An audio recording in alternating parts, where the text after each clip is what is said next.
very, very, very fucking aggressive personality, and she doesn't know when to turn off ever. And Mike is like, find a nice word for simp. Like, that's what Mike is. So funny to you. You think this is all funny. It's very upsetting. I don't have to think you're kidding to smile. Yeah, you understand that smiling is also born out of uncomfort. So, to be fair. Maybe that's my reaction to it. Well, then your genuine reactions to things are really unlikable. Well, okay, but I'll give you a piece of advice that I myself like stand by and have learned over many years.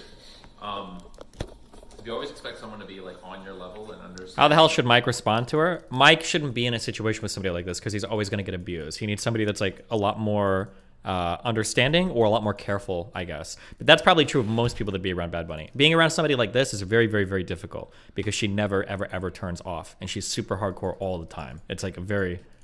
Of the same like emotions that you have, and you'll always be just. I like people like that though. I think it's fun. I like the challenge. You know what I mean? Abuse me. Yeah, but this is like a severe But that's- failure. Look at Mike over here. He's like, they're like both just talking about him, like he's not even here. But like you can't like get mad at a person because of that. All right. Well, I just can't hang out with him then. Sure, but like that's emotional differences that you have. You know what I mean? Right. You have to find ways to I reconcile can hang that. out with him like over voice chat. I can't hang out with him like too much more than that. How do you handle it when she tried it on you? I was just mean back. It was fun. Bro, the IRL streams that I had with Bad Bunny were probably some of the funniest IRL streams I've ever had in my entire life, okay? I thought it was a lot of fun, but I have that type of personality, right? Well, you figure out ways to reconcile those ideas, you know? Or you don't. Like, I don't know. It all comes down to where you can stand in a situation. Hold on, we're almost there, guys. No, okay. Mike is going to get triggered. He's going to have an outburst. Get ready for it, okay? One thing is smiling when you're uncomfortable. Another thing if I'm like, yeah, I'm talking about you right now, about how I'm disappointed with you, and they go, really? But again, that's, I don't know. But it's a general. Okay, if we're gonna get super deep and be like, well, what do words even mean? Maybe my words mean something different than your. Okay, yeah, everyone's way of communicating theoretically could always be justified in their brain as being appropriate. Sure.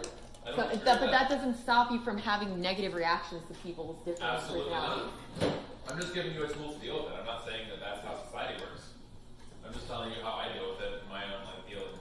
You know, like for example, like there are people that do things that are distasteful to me, but Have I been a little process it. that? No, I process everybody. No, I honestly want to know. Like, have I been beyond the pale? I mean, But not for me. But again, like I'm a different person. No.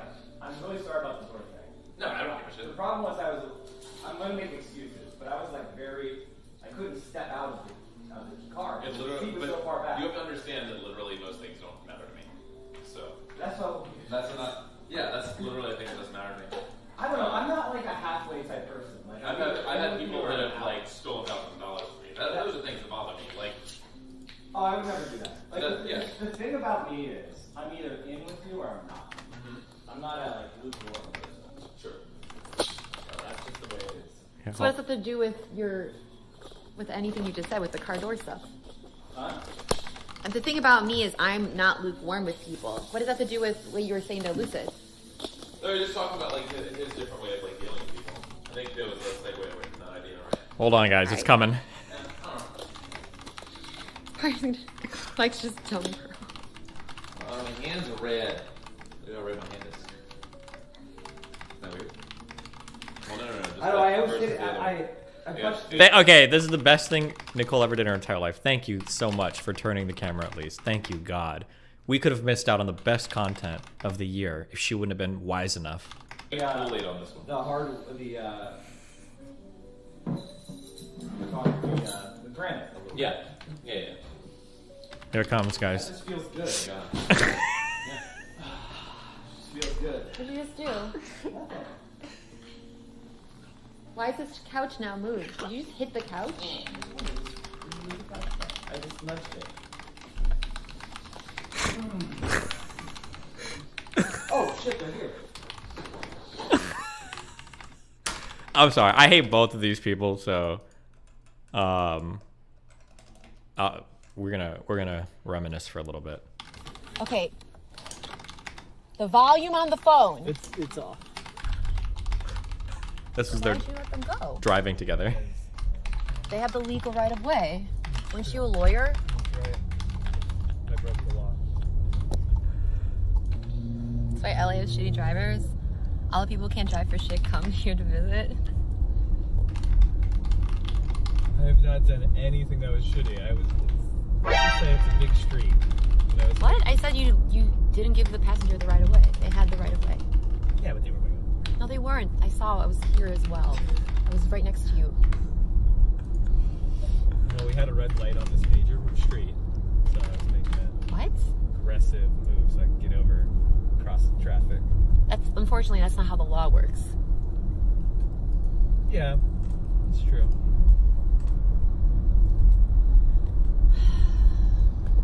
I hate this thing where you play stupid, like you think I'm not aware of it. And it's really obnoxious, and it's just a time waster and an energy waster. It's insulting, quite literally. It really is insulting to my intelligence. Well, you see, there was a red light, so... No, I had reasons for what I did, doing what I did. Did I say there was no reason that you had personally? Are you still good at dealing with her? She seemed way chill already. No, it was because when she'd be mean to me, I would just be mean to her. I think those are the types of interactions she likes. But now when she's hanging around lefties, that just doesn't exist anymore. But I don't even know if she has the same personality type. I think now she's just like an ultra cucked commie. Like, yeah. All right, well, Okay, you know what? Just stop. You're a failure. Okay, whatever you say. Imagine backseat driving without having a driver's license. Imagine having a driver's license and still knowing the rules of the road better than a person with a license and also a degree, like a law degree. I don't know who should be more embarrassed at this point. I'm just not rule bound, Chad. Shut up. I almost feel bad You're for a him. real Renaissance man. Almost feel bad for him. Oh, that too.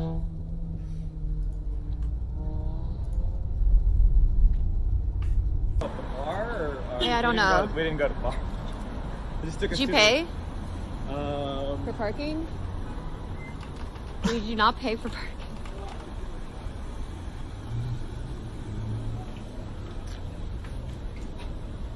He left the lights on the car too. Okay, let's go. Lead the way. Walk quickly. We're in a rush. We're late. We're late to what? To the rally.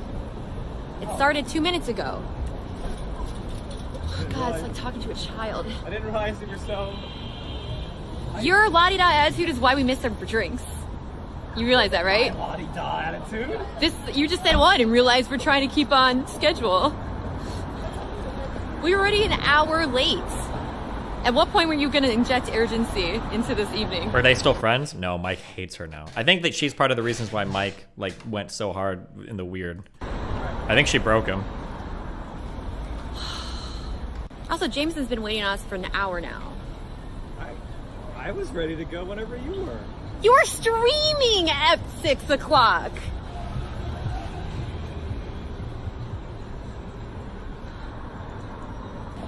And then you said I need to eat something. Both did. I know, because I took advantage of the opportunity to eat, but I was like, let's leave. I told you, like, we're running late. Oh, it's like talking to my mom. She makes all the excuses in the world why she's right. I was fine. Did they ever date, or did he just take all this abuse as friends? They technically dated, because I think he broke up with his wife to start dating her. Where's my drink? Which one? Did you ask? I think actually, I don't know if he broke up with her. I think he cheated on her with Bad Bunny. Because I think there's tweets where she's tweeting out, like, just found out my husband or my kid's dad or whatever is, like, out doing. Somebody can find a screenshot of those tweets. It was a long time ago. Wasn't his wife pregnant too? Something like that, yeah. Somebody can find those tweets. Well, what are you having right now? I'll just go.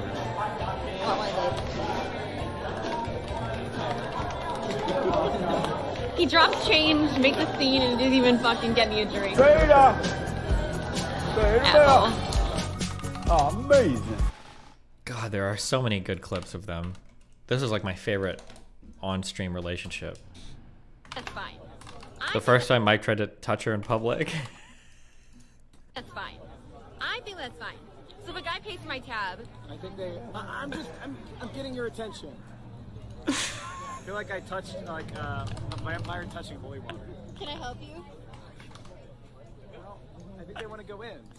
Okay. That's fine. I think that's fine. So if a guy pays for my tab, I think they. I'm getting your attention. I feel like I touched like a vampire touching holy water. can I help you?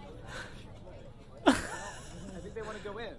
Okay. There are so many good. Remember, I don't know, a few months ago, there was this girl that was complaining about not getting a $5 donation or something. $5. People just She knows what she's doing. Notice that she does that, she's antagonizing the Sims. $5. You really don't respect me as a content creator. Never talk to Bad Bunny. Oh, this is after the breakup, I guess, or if they even really truly dated. But If you're watching this and you're like, hey, I want to stream, you know, I'm gonna stream. Learn my lesson. Learn my lesson, okay? And then the Sims come to the rescue. She's an attractive woman. Oh, who for didn't act like a fuck's nice person. sake! Did you say Which is what attractive? makes sexually frustrated incels angry. You notice the lack of eye contact, the lack of confidence, the slouchy posture. That's all hit. All three Sims. And all right, so I'm gonna send you over to somebody who I actually like. So let me try to find someone like that. Someone that I actually like.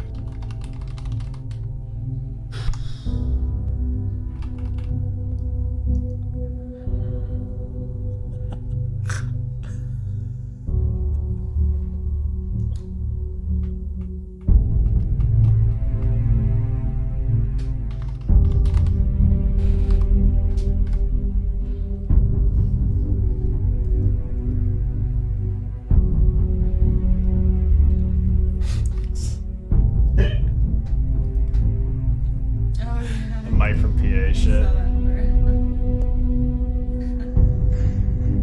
So stupid.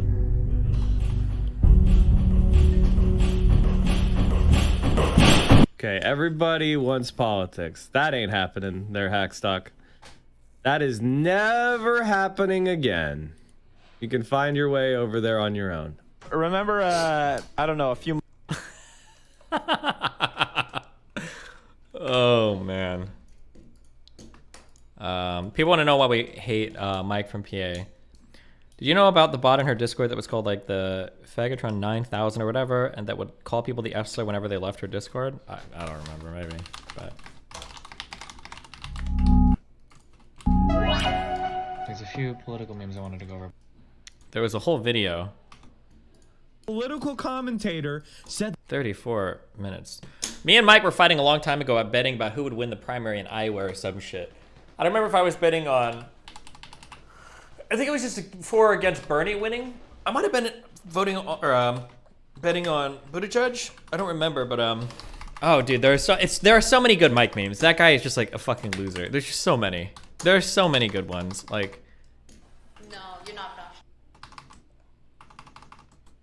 why'd you have the D&D set up? I don't remember. Oh yeah.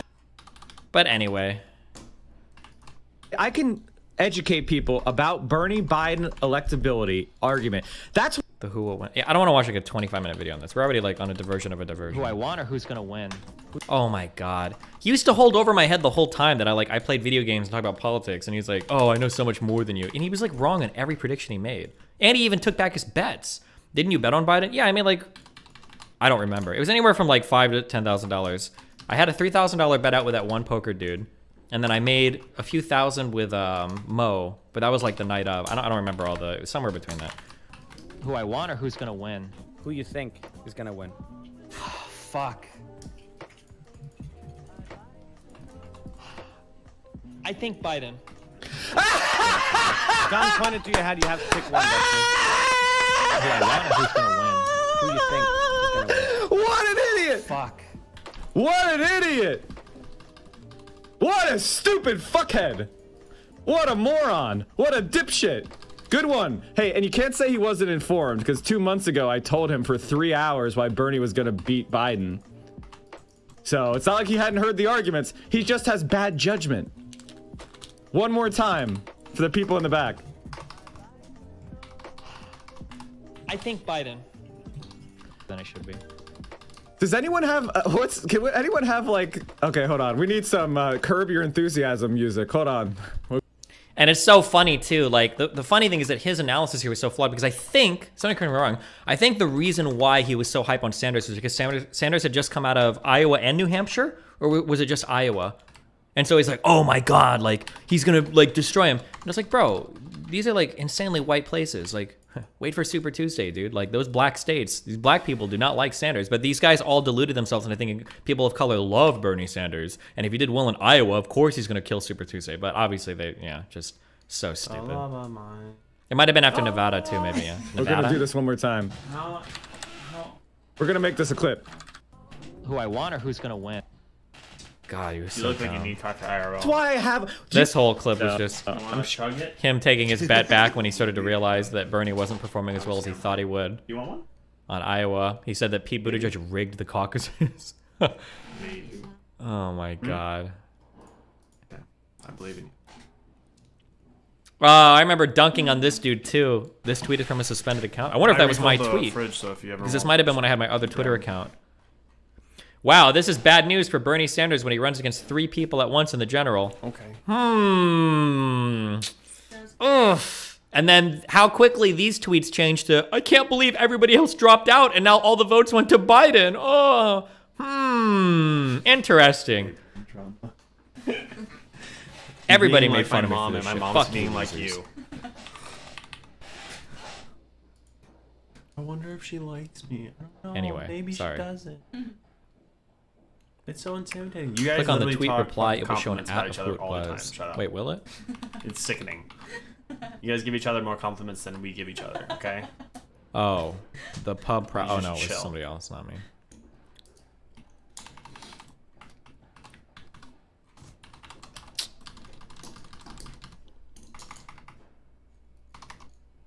The ratio Mike meme? Link it real quick and we'll watch that one, and then we're done.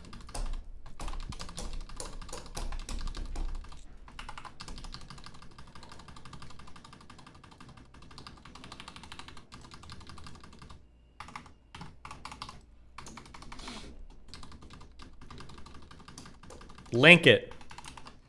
Link me the Biden ratio one, guys. Where is it?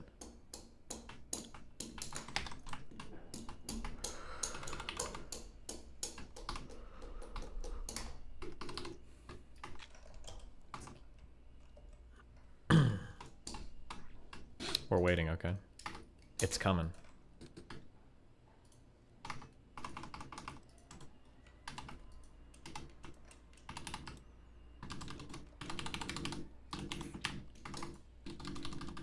Or you go, or you have a bunch of like different act like to mutual aid stuff.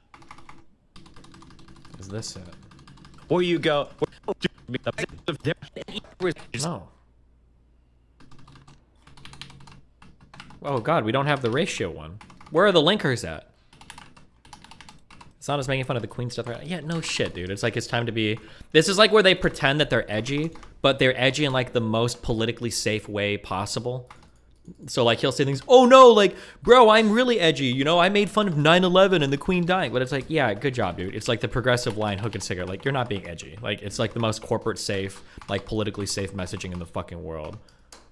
Her family. Shout out to her family.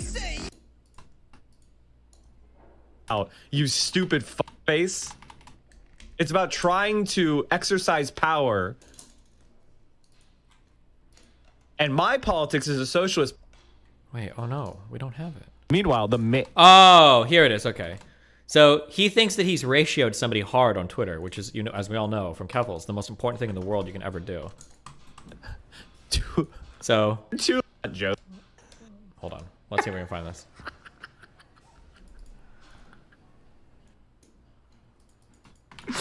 He thought he had more. He just realized it. Oh, wait. Why are you guys so bad at linking timestamps? Hold on. We'll find it.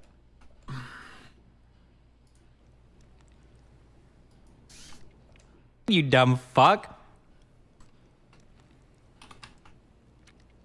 Oh my god. What?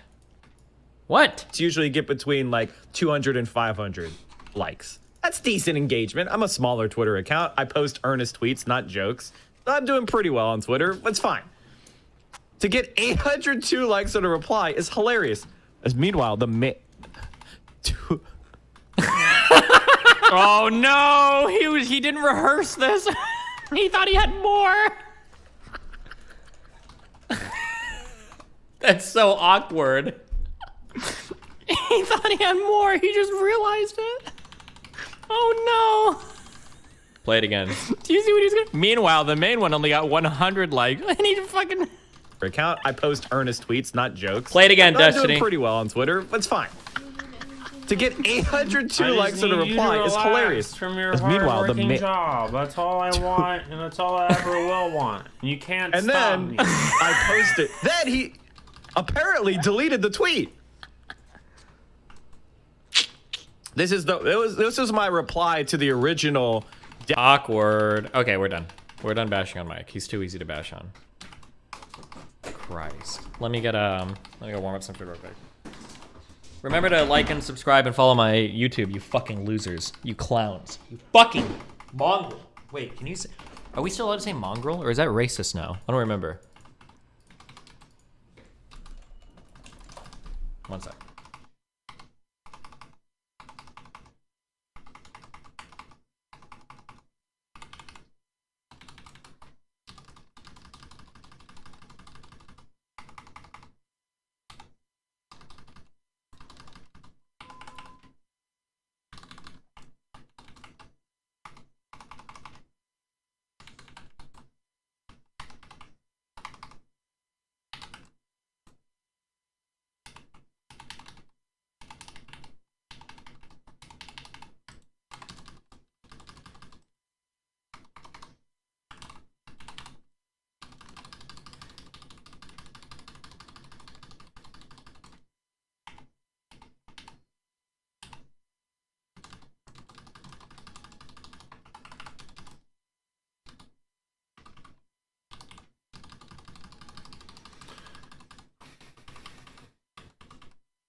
Babe's gonna make it. Babe's gonna make it. Oh. This is gonna be bad. Yeah, this is horrendous. Yeah, we should have.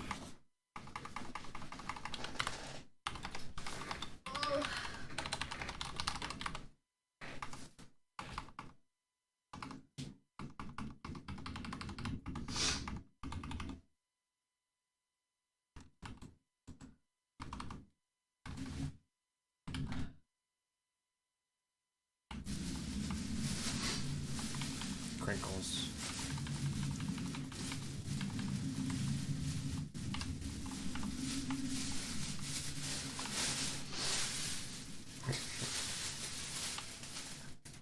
My mic's picking that up hard.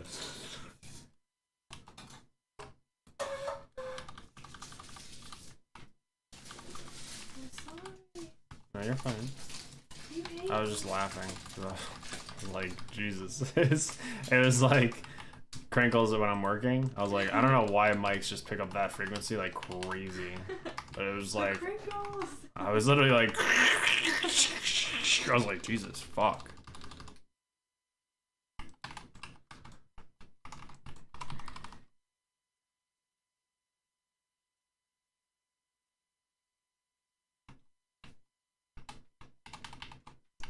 Oh yeah. Buy a car.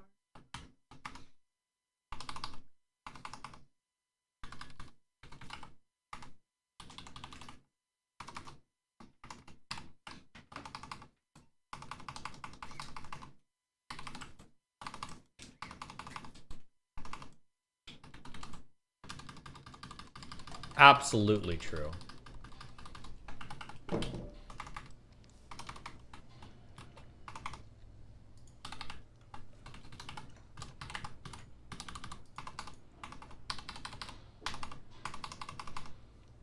Jesus.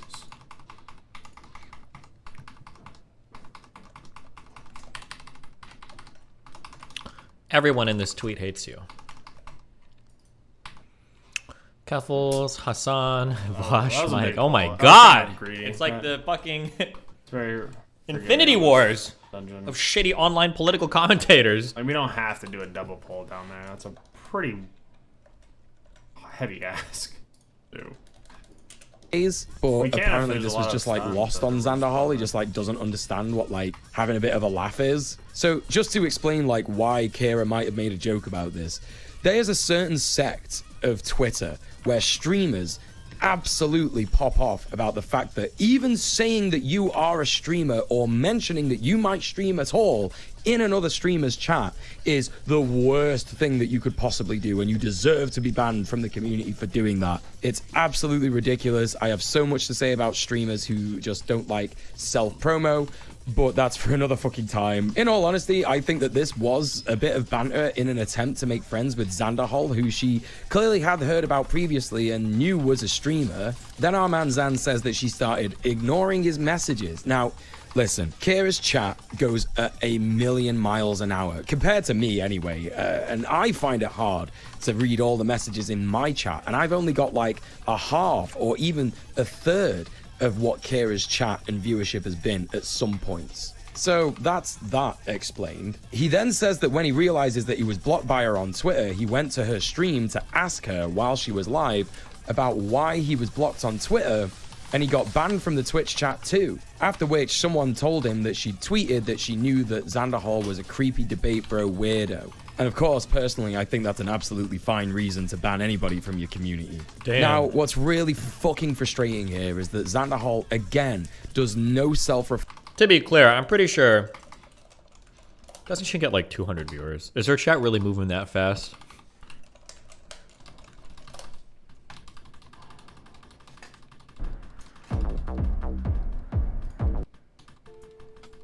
Consume through food a vegan diet for a couple days prior. Personally, that's just my advice. And if you don't know why, maybe people who've seen these like documentaries can attest to that. Personally, I find it to be just something to allow you to, one, actually more easily accept the reality of what you're seeing, and two, to not hate yourself so much. Yeah, those documentaries should fuck you up. And if they don't, I don't feel safe around you. Yeah, if they don't, you need to... You are not fit for society. Narrator, thank you for the 5 months. Yeah, I'm okay. I'm talking about stuff right now. You're so sweet. Thank you for the 5 months. I hope you're okay too. And Chef Eric, thank you for the 4 months. Thank you, thank you. Okay, so... If someone who took that meat equals masculinity stands as an egg, yep, major gender issues going on with that. Oh, interesting. God, Violet. So weird to think of some of you as eggs. It is so weird. It's so weird. Anyways, not anymore. Yeah, there's a ton of affordable vegan foods. But again, if in the event that you cannot afford something, you can't have access to something, whatever, always know. Did she quit streaming? Wait. She streamed 3 times over the last month?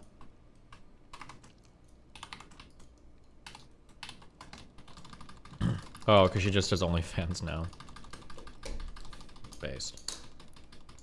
Reflection here and turns to the attack on Kira. Well, he'd already begun the attack at the start of the video, but he then goes hard and brings up her past alt-right opinions, and even brings up some screenshots that are fairly popular amongst people who like to harass her, where she's said slurs in Discord channels. And all he really does here is just say that she's like a clout chaser and a bigot. And he also talks about how he's got like so much evidence that she's like a grifter and a bigot. But this is all stuff that she's done in the past, dude. And it's all stuff that she's apologized for and has done so much work to unlearn and try and make amends for the bad that she did to people, that nothing really stands up regarding that. Like, you don't... So to be clear, she said that those Discord logs, the ones where she had like 14 pages of the F word, she said those weren't her. She never did any of that ever. So that's his... I guess he defends that, but... don't really have that much evidence that she is a bad person now. You're just pissed off that your reputation in how you're a harmful bastard preceded you once again, and it prevented you from networking with someone who is actually a really cool content creator. And if you want to talk about how people have got evidence that someone is a grifter and a clout chasing piece of shit, well, I mean, you're watching this video, right? This video in which I wrote 15,000 words about you doing exactly that. But nah, he spends like 10 minutes talking about how she had harmful opinions in the past and does nothing to talk about the fact that she's left all that behind and realized how bad it was. He just skips a bunch of so-called evidence because there's too much of it. Bro, look at the length of this video. You clearly don't care about this as much as you're saying you do.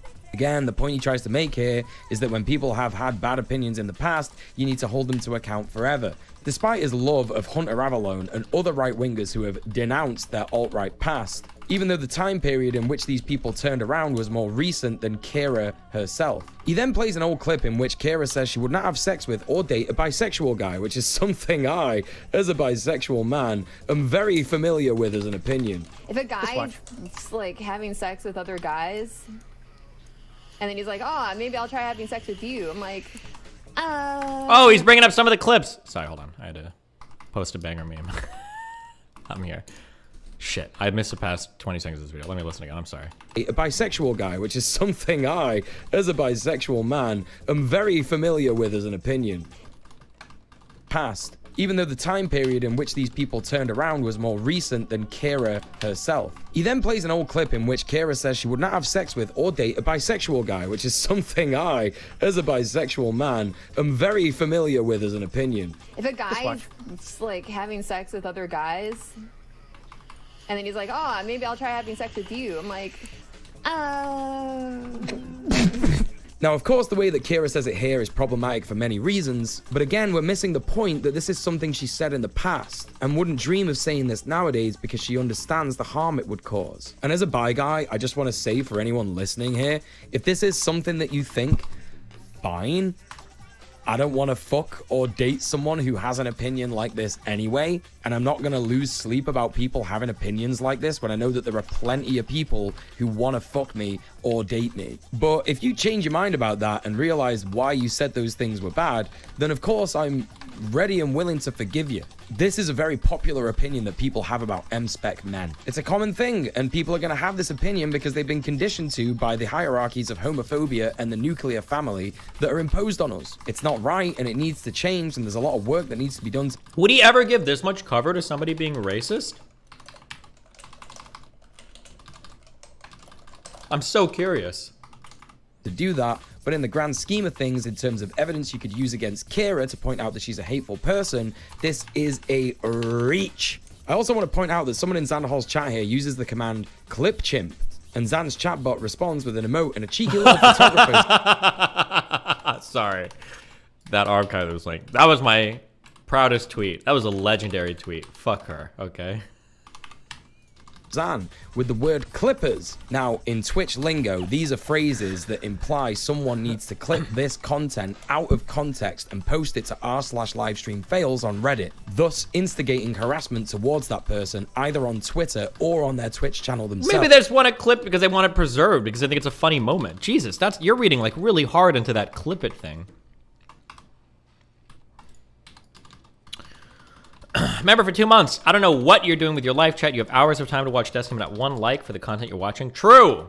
And you better believe this is something that Kira got harassed for, albeit it was a drop in the ocean of the regular harassment of Twitch link. Responds with an emote and a cheeky little photographer, Xan, with the word clippers. Now, in Twitch lingo, these are phrases that imply someone needs to clip this content out of context and post it to r/livestream fails on Reddit, thus instigating harassment towards that person either on Twitter or on their Twitch channel themselves. And you better believe this is something that Kira got harassed for, albeit it was a drop in the ocean of the regular harassment that she receives, but that is no excuse. Xan also, for some reason here, says that he doesn't want to come across as defending Bad Bunny, despite the fact that at the start of the video, he said this. So Bad Bunny, I learned about her mostly because of the Destiny drama, and I wasn't entirely convinced by the reasons that Destiny gave for why we ought to dislike Bad Bunny. Like, it just didn't come off to me as entirely, valid for everybody just all of a sudden decide Bad Bunny's a piece of shit and just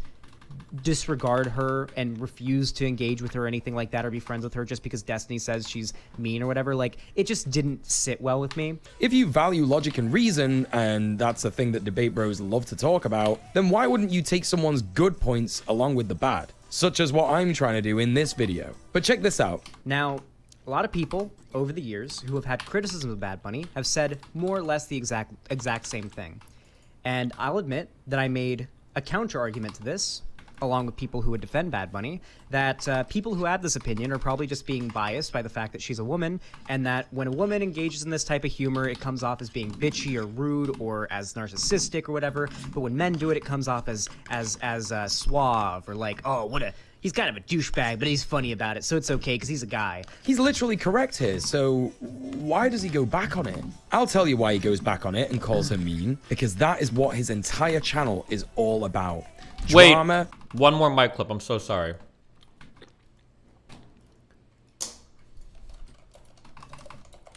Does anybody have the clip where he's like, "You've been exposed by me, QED"? Can somebody please give me that one? Please. It's such a good clip. Clout, revenge, and grift content. And I can say with 10,000% certainty that Kira is not this evil, mean monster that Zan is making her out to be. I've been in hours and hours of Discord calls with her, personal calls, meetings, DMs, and she is one of the sweetest, most lovely people that you could ever meet. This is a character assassination video, and it is inexcusable. So real quick, Dr. Disrespect made fun of Bad Bunny for the sub thing. He's making fun of her, and Mike doesn't realize it. Oh my god. Oh my god, one more clip after this. Somebody find me the AOC one too, please. Oh my god, the AOC clip is so good.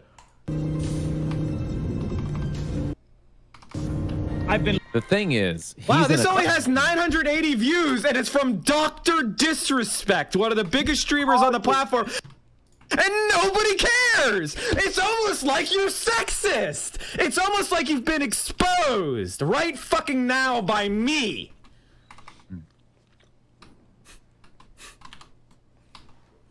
QED! End of debate! Incels hate him. Where's the #1 post?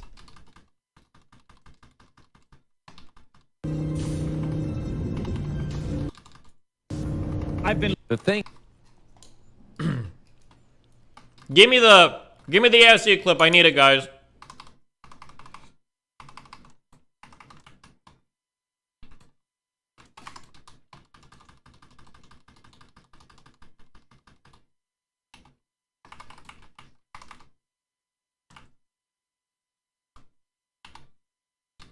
More context. Mike made a friend, and that friend was black. So if the friend is black, it must be the case that he's pro-BLM and he's a Democrat. What other possibilities could it be? So Mike ends up getting in contact somehow with like AOC's campaign or group of people, and Mike brings this black guy to AOC to introduce them, to show his new black friend off to his favorite Hispanic congresswoman. But the black guy was actually part of Project Veritas. So he's harassing AOC while Mike is standing awkwardly in the background.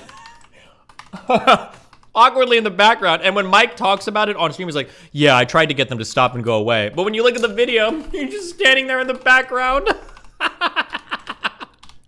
Please, somebody give me this. I know somebody's got it. I fell for this fucking guy. Oh. Black Lives Matter shirt.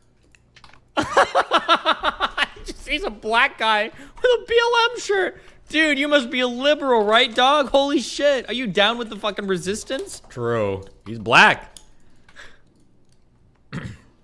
And he was like, oh, I didn't even get a chance to talk to AOC.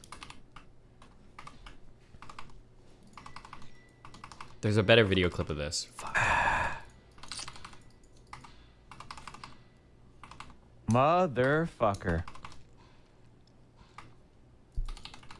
He just seemed like a normal young guy, you know? And then I was super mad. He was black. He had a BLM shirt. He's got to be an ally.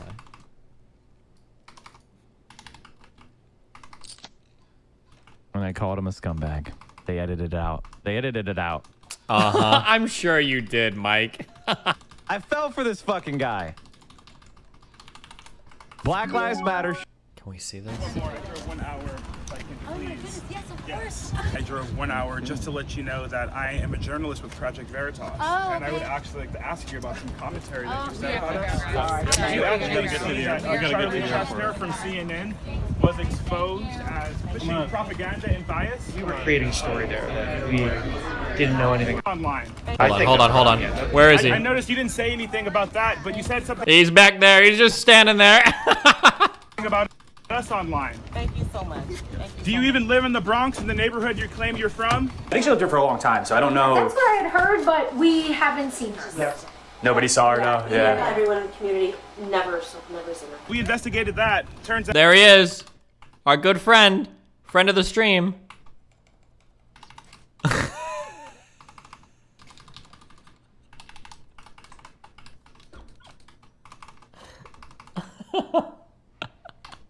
He brought him there. He did it. turns out actually to be perhaps misleading. Oh, he's ran up. He's like, I'm about to tell this guy off. He's like, he's kind of tall. He's kind of black, a little scary. He goes in and he gets deflected by the minority shielding. He's like, I don't know. It's not a good idea. He's Perhaps like, misleading. Thank you so much. Wait, hold on. Sorry, when an elected representative hides He's in the behind back her there. He's fame like, and refuses to actually I'm stand gonna do something about be this. accountable. He's powering up. I'm gonna do something about this guy. Okay, I'm not gonna let him hurt my queen. and be accountable. You I'm know, gonna- This is the only I'm gonna- resource we have. Project Veritas. We expose. I'm gonna everyone do here. something.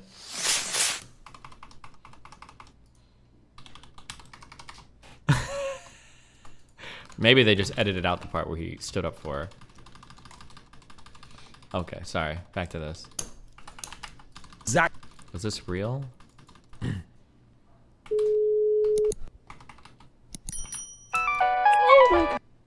Hilarious. The other Scene is not FDA approved. All right, hold on. Give me a second. I need to put another video on because I don't want to miss the. I don't want to miss this. Staff and security swoop in as AOC flees. When question Project Veritas journalist, see if you see anything in this. 1 hour, if I can please. Yes. I drove 1 hour just to let you know that I am a journalist with Project Veritas. And I would actually like to ask you about some commentary that you said about us. You actually see that Charlie Chester from CNN was exposed as pushing propaganda and bias. creating a story there that we didn't know anything about. So I think that's probably it. You said something about us online. Neighborhood. But we haven't. Oh yeah. We investigated that.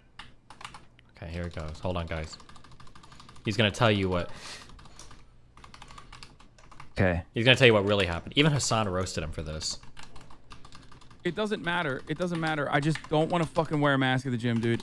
It's death. Okay. Mask at the gym. Worst thing that's ever happened to mankind. Can we shift to a reality where chatters don't blame me for Project Veritas? It was a funny story and they botched it. I didn't introduce.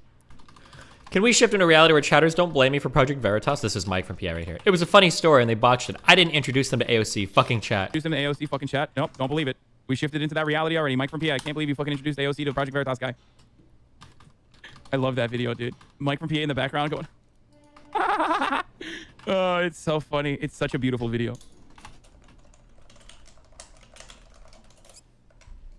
Oh no, people are saying Mike from PV. Can we shift to when Fortnite was good? No. Anyway.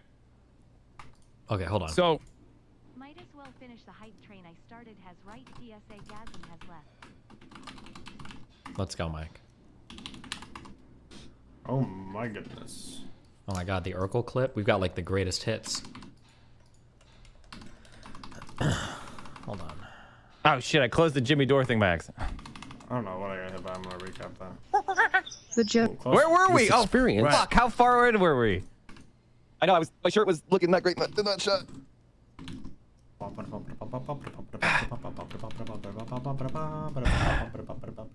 You hate to see it. And maybe it's just me. Maybe it's not. So I got contacted by lots of people, and all of a sudden studies came out that say, hey, that actually has been helping. So now we have contradicting studies, right? So remember, I told you that Project Veritas story. Would you have fallen for that guy? Would you have fallen for this guy? Tell me that I'm dumb for falling for this guy. I helped this guy. Oh, that's gonna be kind of close. I fell for this fucking guy. Black Lives Matter shirt. And he was like, oh, I didn't even get a chance to talk to AOC.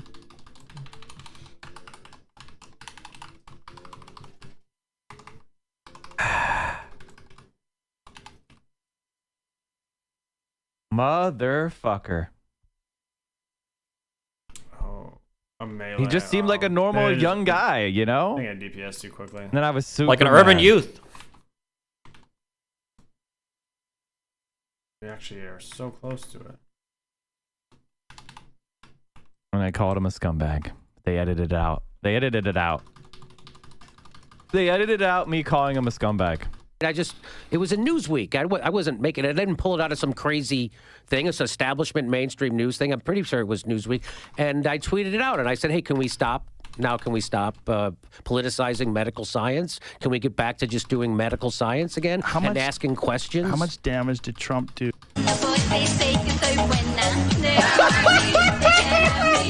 Oh my god, I didn't realize All Relevant was at the DNC. I didn't realize All Relevant was at the DNC in 96. Oh, there he is. I found him. Didn't expect you to make racist jokes. What? I was calling him a nerd. The fuck? Get out of here, dude. Come on. Calling him a fucking nerd. I was calling him an Urkel. What's wrong? Are you saying that if you could call me an Urkel if you want? Jesus Christ. You woke scolds really are the worst. I was using the real N-word, the nerd. The nerd. By the way, nerd is the only N-word I'm ever gonna need, folks. I'm sorry, God, Mike is just like an infinite trove of fucking cringe shit. How does this guy not have a thread? Just kidding, I don't support Kiwi Farms in any way, such a form. Hello, I love bacon. Such a good meme, bro. Whoa, I know. Lucid didn't learn anything. He didn't learn anything.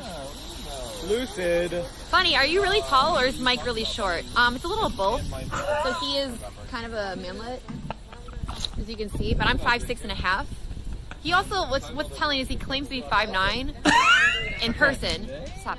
He claims to be 5'9" to people. On his license, it says he's 5'8", and in person, he's just 5'7".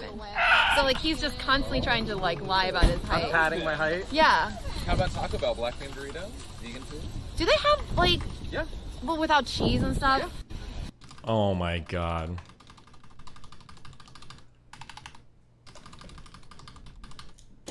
Jesus Christ. It's just never ending.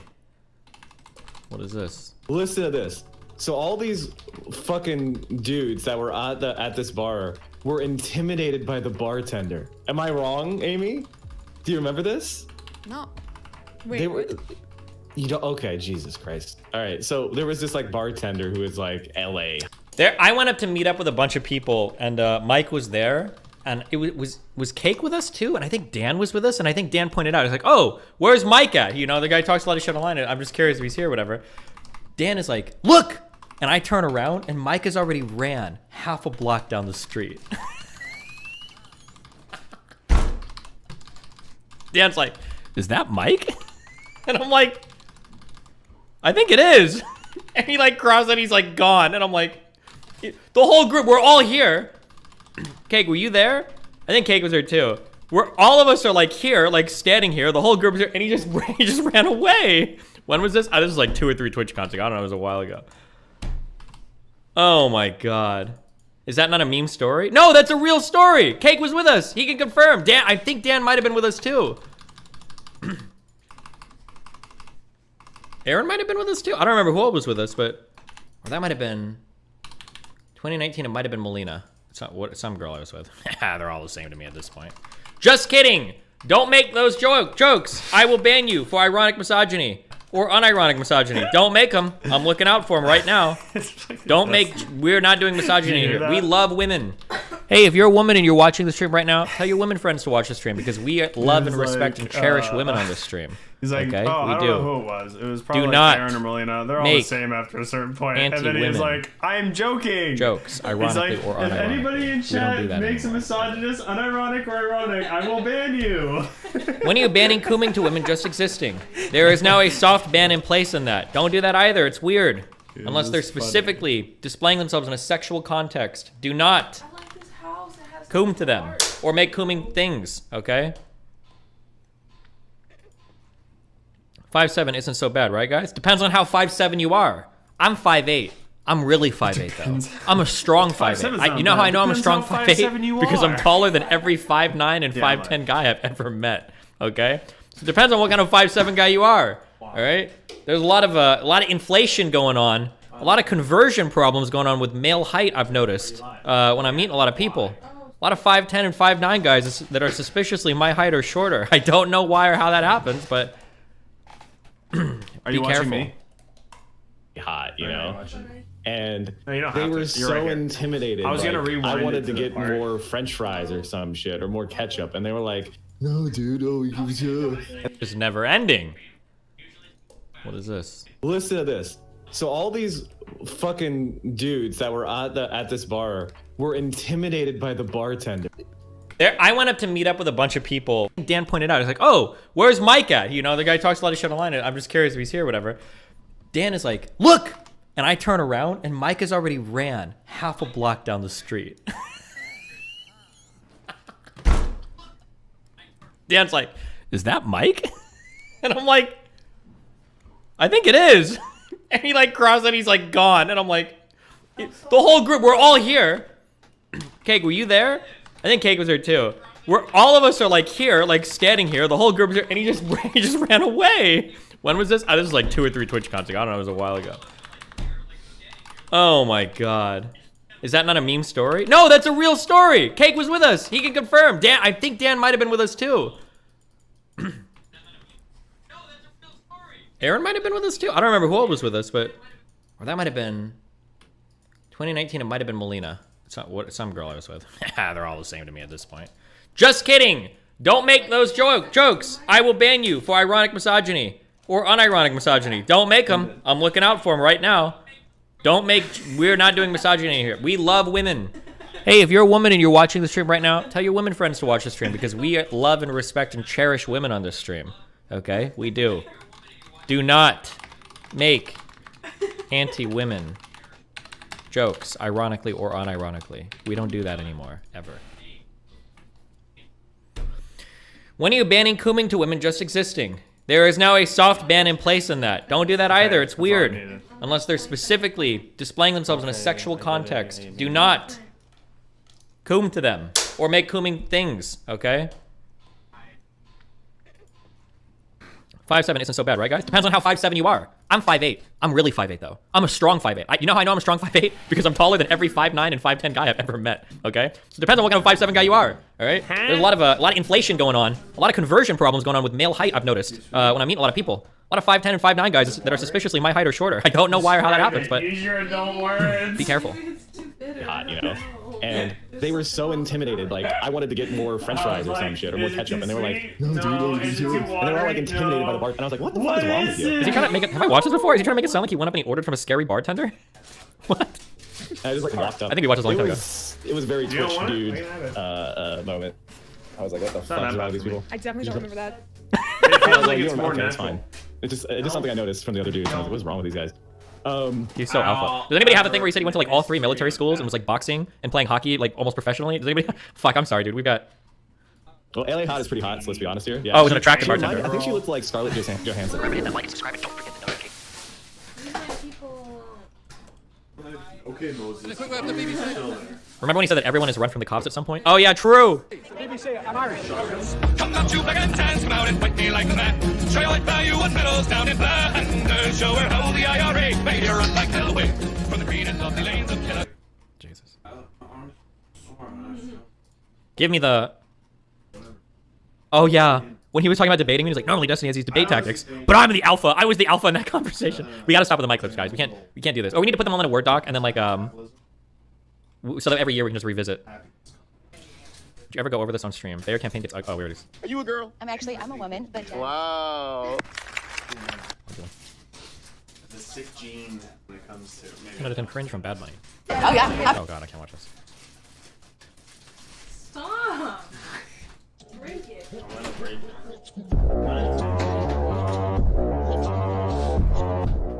I don't get it. I don't understand anything that's ever happened. I don't know. It's Prince Harry? Oh, okay. I didn't know what that guy looks like. But... Apparently I'm too old for it. I'm just kidding, just kidding, just kidding! Video games!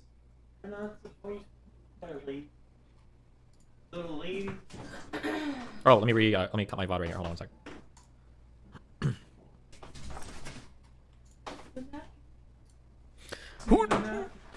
Wrong prince? Oh, fuck. I don't keep track of everybody, okay? Jesus. She's a baby. She's just a little baby. I don't remember which one who gets accused of what, okay? She's just a little baby. Now give her all the kisses. She hid from you. She didn't help you. Attack her. Give her kisses. Give her love. Oh my god.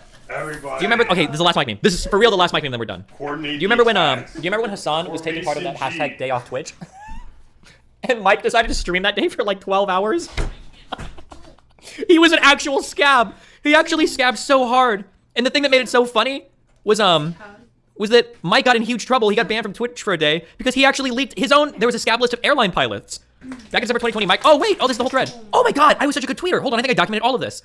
Back in December of 2020, Mike from PA was banned by Twitch for posting about and celebrating a dox list of scabs in the airline industry. I blurred the names out, he did not. He's describing scabbing in the past as a grave moral wrong. If you didn't know, Mike's entire stream is built around the concept of being Hassan's waiting room. If you check his stats on Seleno, you can see that he constantly times his stream and baits with his title to get Hassan viewers. Then he goes offline once Hassan goes live. This is how he streams. Oh, you can see here, it's a comparison of when his stream goes offline versus when Hassan's comes online. Hold on. I don't know if I'll wait for these pictures. Like, fuck, I can't. But you can tell on here, you can see that, like, he goes live, he gets some viewers, and then as soon as Hassan goes live, he cuts his stream.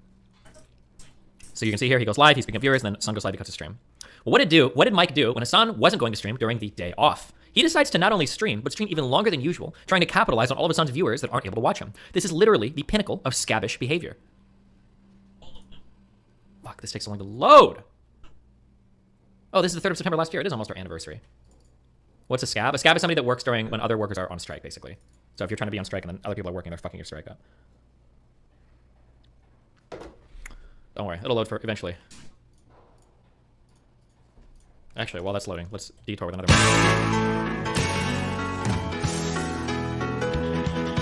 5 days a week, the whole year. Wait, this name sucks. Never mind.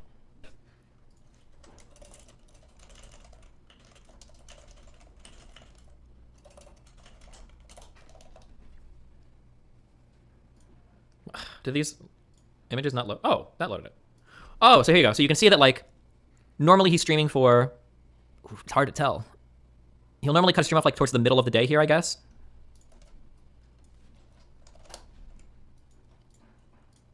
Like, about in the center. But you can see that on the day that Hassan takes off, if we go to the center of the day, he streams way, way, way, way, way after. Like, generally he's stopping basically right after the halfway mark of the day, but over here he goes all night long, baby. Until, what is that, 9 or 10 o'clock? Just another data point. It's funny because he started later than normal, and it's one of the only times he streamed longer than 4 to 5 hours. He's literally soaking up all the extra viewership while Hassan is not streaming an actual scab. Mike gets called out for the stream by Andre Demise or whatever, and then either feigns ignorance or implies that the strike doesn't matter because it's not with an organization.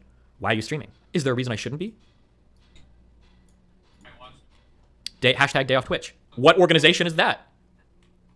What did Mike say on stream when called out? He said it wasn't a real strike and made fun of people for taking their first steps towards collective action. When asked again about his longer than normal stream, he lies and says he streamed along with pretty much everyone else. Then he claims that he didn't strike because it wasn't an actual economic action.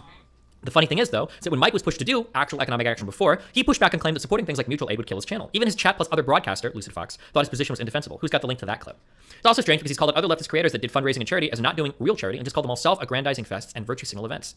Mike from PA is a pathetic, spineless fuck who doesn't care about any of the issues he speaks about and only does what he can to leech clout from others without making even the slightest personal sacrifice to further support any of his beliefs. In other words, a grifter. True. Absolutely true.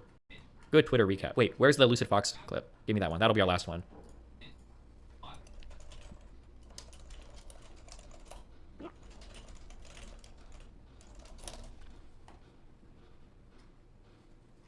Who's got it? I just recently stopped. Who's got the clip?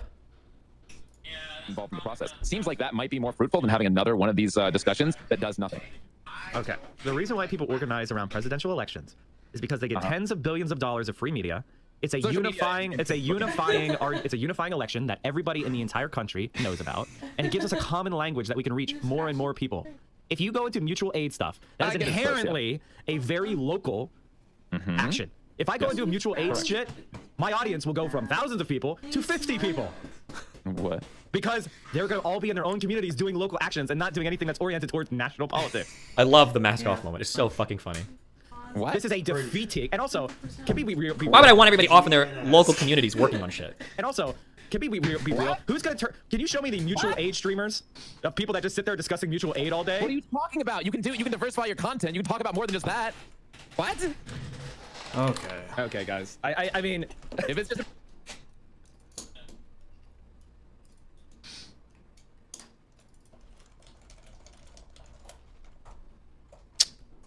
Okay.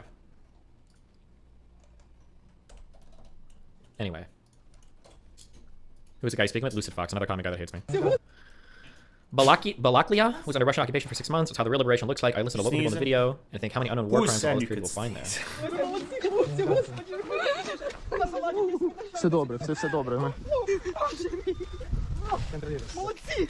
Ви коліну пели в мангал сьогодні. Дякую вам, The war crime shit is a little fucked up. I don't understand it. I don't understand it at all. Assuming neither videos were faked, 3 videos. I think I've seen 3 videos right now that are all pretty fucked. I think one was, I think all of them are confirmed real. Oh no, shit, hold on. One of these was in Syria. The people that were being walked towards the pits, blindfolded and then shot and thrown into the pits, was that in Syria or was that in Ukraine? I don't remember.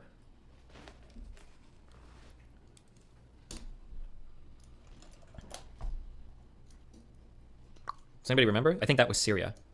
Yeah, that was Syria. There's the one with the soldier on the ground that had his fucking balls chopped off. That was really fucked up. There was the... Who was the soldier being raped by, like, the rifle? Was that a Ukrainian soldier or was that somebody in a Russian prison? The castration one was in Ukraine. Some Russian soldier raped a toddler? I didn't see videos of that, if there were videos of that. I know that the broom rape was a Russian prison. Oh yeah, it wasn't a rifle, it was a broom they were using. Was the leg shooting one real? I haven't seen that video. Then there were all the bodies of like the children and the people that were raped and stuff that were found in, I don't remember which city was it in. Was it Bucha?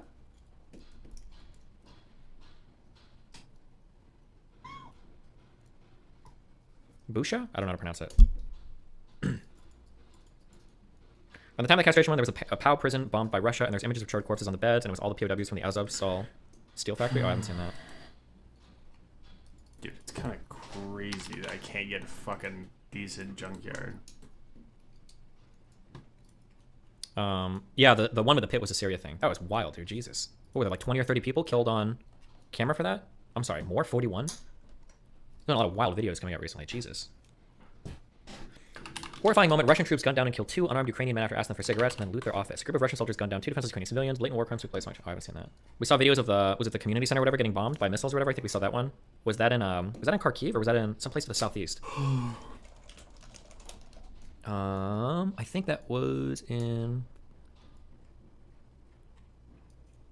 Was it in Kherson or Odessa or... It was in, I thought it was in some city down here. Was it Melitopol? Wait, no, but I think something that sounds like that. Oh, no, it was over here. It was more east. I'm sorry, Mariupol. Because it was in one of those territories where they were trying to connect, I think that was in Mariupol, wasn't it? Where the community center got attacked? Fuck, I have to, it's been a long time since I watched these videos. Yeah, in the hospital. Are most of these still really tame compared to most ISIS videos? They're just getting more press play. Are they tame compared to ISIS videos? It's different. We would judge them by a different standard. ISIS are terrorists, so we don't hold them in very high regard. But Russia has an armed, like this isn't even like their Wagner group or whatever, you know, going on and doing shit. These are like Russian, like uniformed soldiers that are doing this. A lot different. There's a much different standard that we would use for evaluating the uniformed troops of another nation versus like fucking terrorists, right? Not that any of it is okay, by the way. Somebody's gonna clip that and say I support ISIS or some shit, but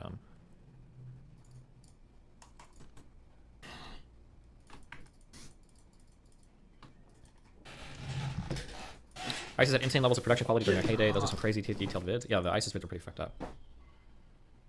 You're just getting breadcrumbs of what really happens in war. Yeah, that's true too. Sure. But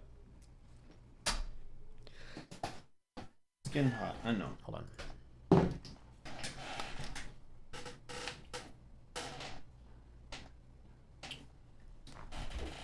Have you checked on an infrared in a while? Bizarre content shift. He sits and does these low energy meandering lectures against Ukraine's heroes. Demonic pedos. It's kind of sad. Is he on YouTube or is he somewhere else now? So many 4K beheadings and executions. Yeah, I want to say it was the Was it Al-Qaeda? The first crazy terrorist thing that I think was shown to the world, I could be wrong, but I want to say it was the beheading of Nick Berger or whatever. Was that by Al-Qaeda? Is that right? Am I making that up? This is way before ISIS. Or was it just Nick Berg?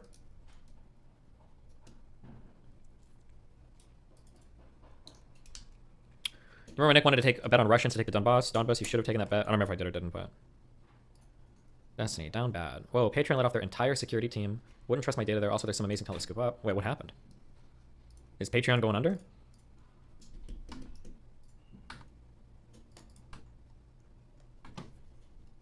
Daniel Pearl. I don't even know that one.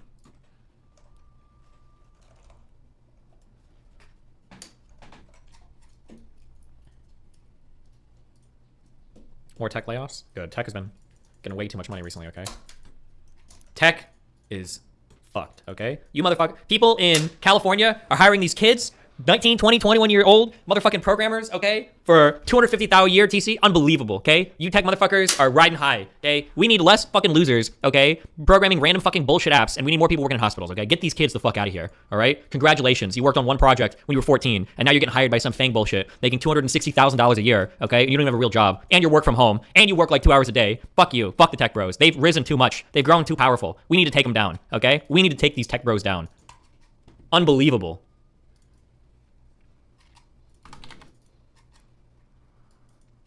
If you were a fresh college graduate, your salary should be capped at $85 a year tops. Max. Maximum. If you can afford to live on your own, fresh out of college, something's wrong there, okay? Something's wrong there. It shouldn't be possible. And if you're getting hired before you've even graduated college, that's bullshit. We need to bring NCAA football rules to tech kids. You don't get a college degree, you don't get a job, okay? Programmers should have to go to school. Fuck you. No more of these 19-year-olds making $200,000 a year because you happen to fucking make a mod for fucking, what is it called, Roblox, okay? Get them out of here. Get these kids the fuck out of here. Get them back in school. Unbelievable. Fucking losers. Disgusting. They're disgusting, okay? They don't even work real jobs, all right? I go out, I see men putting roofs together. I see people repairing streets and roads. I see people working hard. Then I ask these tech guys, how much did you make last month? Well, I'm fully vested now, so I cashed out, my $700,000 in stock, so I think I'm gonna go work somewhere else now. Wow, that's impressive. What'd you do at your company? Well, I made this new tool to query a database like 2 seconds faster, and but I told management it took me 6 months when it actually took me 6 hours, and I just jerked off the whole time. And it was all work from home. I have like a clicker on my mouse thing to like make it look like I'm active the whole time, and I actually just like jerk off. The fuck out of here. You fucking losers. Disgusting. Disgusting tech losers, okay? No more of that in my chat. No more!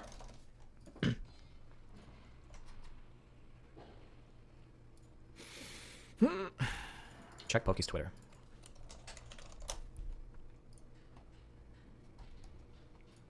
Jesus Christ. Jesus.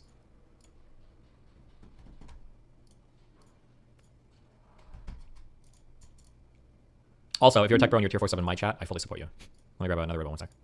Oh, and I need that boom sound effect. Who's working on that? I need to put it on my soundboard. Desperately. I desperately need that boom sound effect. If you're ever reading anything by Keffels, please read it out in her robotic, monotone voice.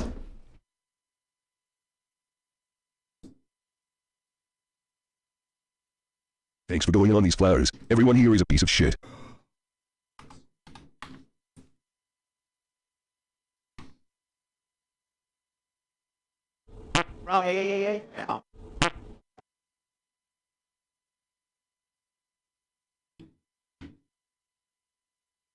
And this is why Keffels doesn't play Among Us.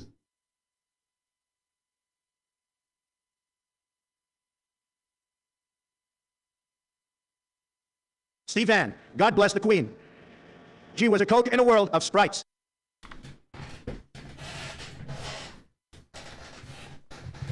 I got banned. Take my money.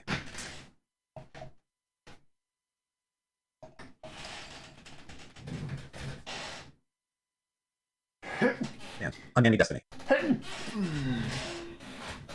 Thank you. And I love you. Whatever, dude. Did you hear the Queen is dead? I said it first. Okay, man. Askers. Askers. Keffels is literally padded for trans people.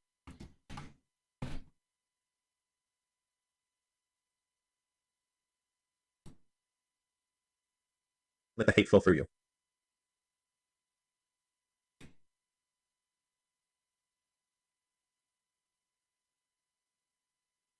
Moon Knight was the beginning of the end. Horribly produced show.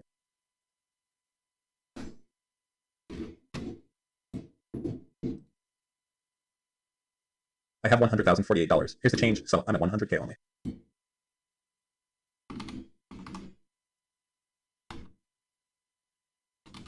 Cut.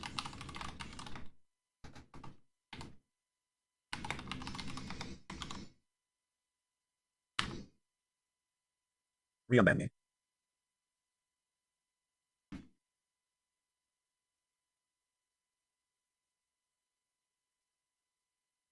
Ooh.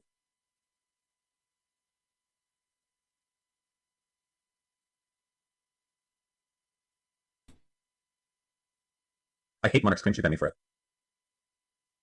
Are we done? Why are you linking this? Okay. I hope when Hassan is dead, someone is going to dance on his Baji grave. Jesus. Chill.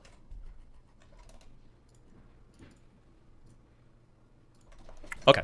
Back to this video. Exactly the same as the one he made about Sophie. It's also absolutely ridiculous that he rambles on about Kira just being close to people for clout as well, because he is absolutely close to Vorsh and Destiny for clout too. Like, come on, man. This is all projection and we can see it a mile off. I also want to make a big point here that Kira's harassment has been so intense that she has lost a lot of her viewers on Twitch and YouTube, despite the constant barrage of That's not why she's lost viewers. He's such a liar.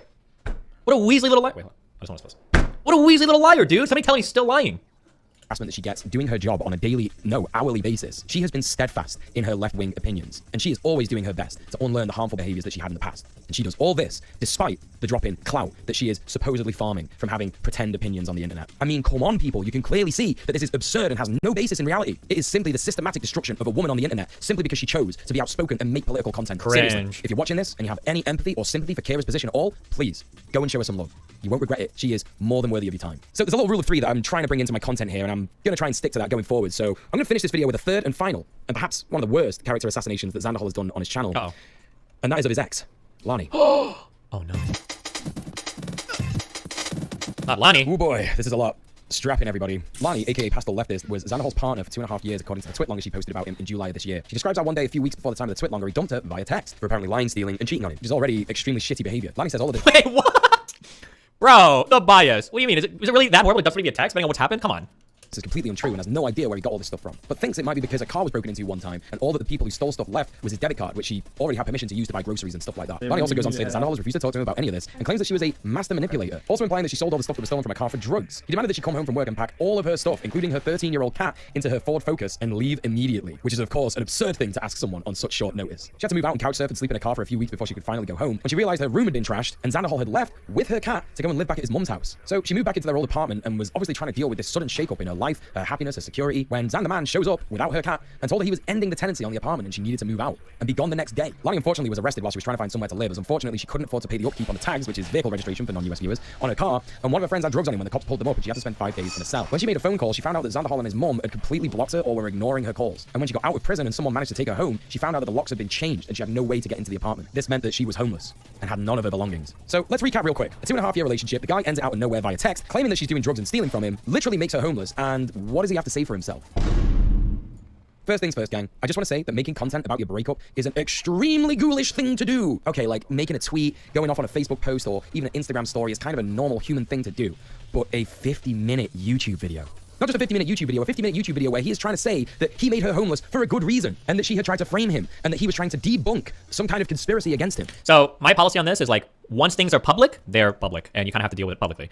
It sucks to like be public about like breakups and shit like that. Like I agree, that's annoying. But like if it's already ultra public, you kind of have to like address it publicly. By that point, it's like, this is why I've said this before. I get a little bit irritated when streamers are like, oh, like you guys are so parasocial. Blah, blah, blah. It's like, hold on, well, if you've like built this whole relationship out in like a parasocial way, such that like people are watching your streams all the time, of course people are gonna be invested in the outcomes of what's going on. Like that's just you built it into it. And the Lani Xanderhal shit was obviously very public, so I think it's pretty reasonable that it's gonna be addressed in a public manner. This man is insufferable. One thing I've learned from my time as a leftist and doing actual activism out in the real world is it does not matter how much of a piece of shit someone can be. They deserve, at the very least, the basic human rights that every human being deserves. Food, clothing, housing, healthcare. Xanderhal reaching so far into the depths of his cruelty to render his partner homeless is just something that is so sickening to me from so many different angles. It was genuinely hard for me to go through this video, just seeing how smug and comfortable he is, all the while safe in the knowledge that he is going to be fine, and his ex-partner is going through one of the worst times of her life. He starts off in this video by saying that early in the relationship, when he moved in with her, they had a tradcon relationship. Now, for those of you that don't know what this is means that this is where the man does all the money making and the woman does all the chores around the house, the cooking, the cleaning, something that's known as reproductive labor, because it's normally women in society that have done this thanks to the patriarchy. This is just like a kind of gross dynamic where he has all the power to begin with. But wait, hold on. It sounds like they agreed to it though. It's okay if you agree to it. I've never heard that term before, reproductive labor, but okay. But Jesus, whatever. Okay. I gotta say, if a couple consents to this and it's something that they're both happy with, then that's absolutely fine. Okay. If you have a trad-con relationship like this, least and you you're both safe in the knowledge that you are fine with it and you do not feel oppressed by this, cool, go for it, go for your life. Who am I to say what's right and wrong in a person's relationship? If that works for you, cool. But it does not sound like Xanderhal had very good knowledge of boundaries and consent when it came to this kind of relationship. He says one of the first things that he noticed when he moved out is that he wasn't seeing as much money coming in as he thought he should be, which is like a very normal thing to happen when you first move out of your parents' gaff and go to live on your own somewhere, or even with a couple. This is called the material conditions of the working class. No, this was called that he felt like he was missing money. When he went and he looked, he said there was money being disappeared from his account because it looked like she was stealing from it. Why is he misrepresenting this so much? Why does Melina have me so loud? Mel? Under capitalism, Xanderhal, and I advise you to do some research on it. Of course, it's an incredibly upsetting reality check that someone like Lani understood a lot more than Xanderhal because she has more life experience than him, being an older person than him. So of course, I also like how I'm going to make an accusation here that's totally baseless, and I'm going to admit that it's totally baseless, but I'm willing to bet that if we reverse the roles here, that... How old is Xanderhal, by the way? Because that Lani girl is like 32 years old or something, right? I think it's a 10-year age gap between the two. I wonder if that age gap was reversed, if this guy be saying like, a little bit sus that he's dating somebody so young. I really wonder, you know, but...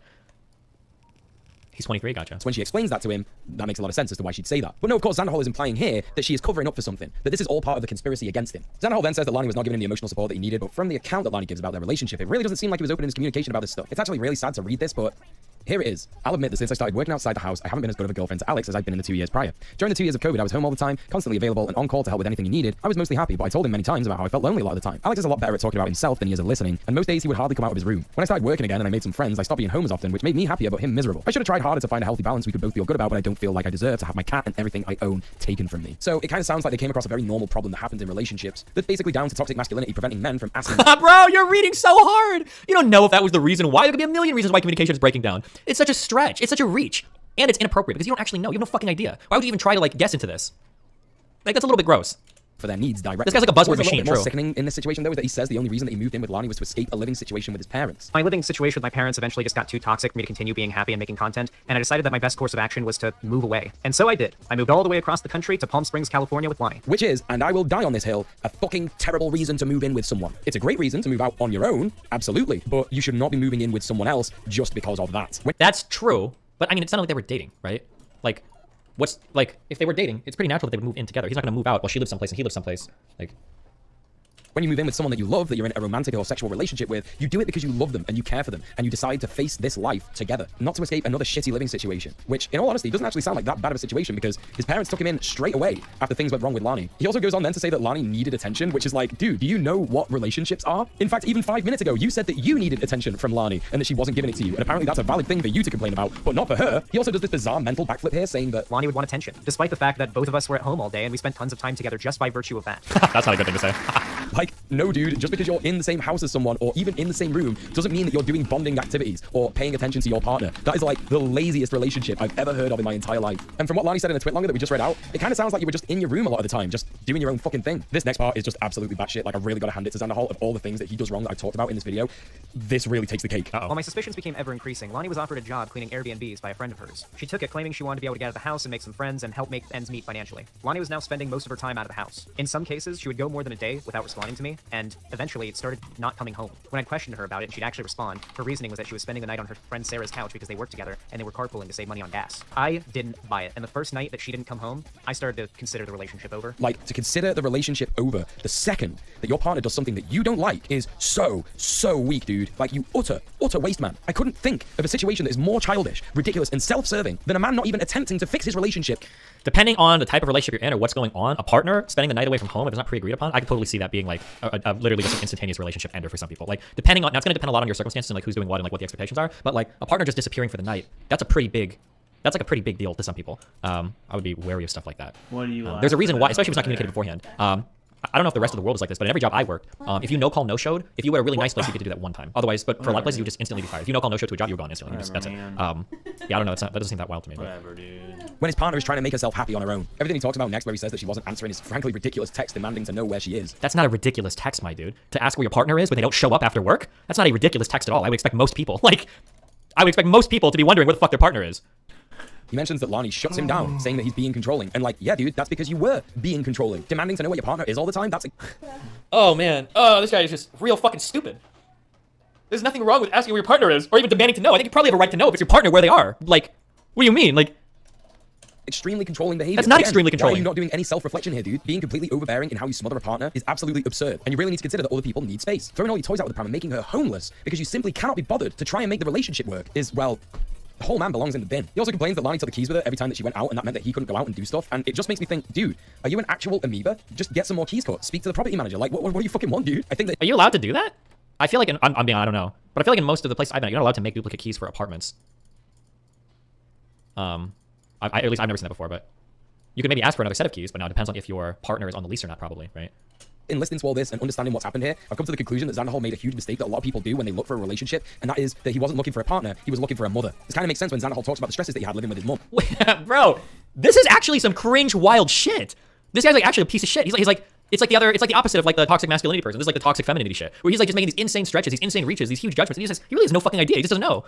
I can actually relate to it a lot, and I did used to exhibit a lot of the same harmful behaviors that he did in like overbearing, needing to know where your partner is all the time, thinking that they're like lying and cheating on you and stuff like that. But my dude, that is a trauma response. And to be fair to myself, I never fucking made anyone homeless. Just to be clear, me and Melina, who are in an open relationship, we can't do that. We wouldn't do that. If I went to sleep and Melina didn't show up some night, I would think that something is really wrong. And I'm pretty sure she would think the same thing. We're literally open. Like the idea that he thinks that it's controlling to know where the fuck your partner is, it's such a wild, insane fucking thing to think. I don't think in any household, if if you left home and you didn't say anything, your parents would wonder where you were. If you lived with a partner, they'd wonder where you were. It's such a bizarro thing for this guy to say. Never made a fucking 50-minute rant video on why doing that was a good thing to do. And this next bit just, ew.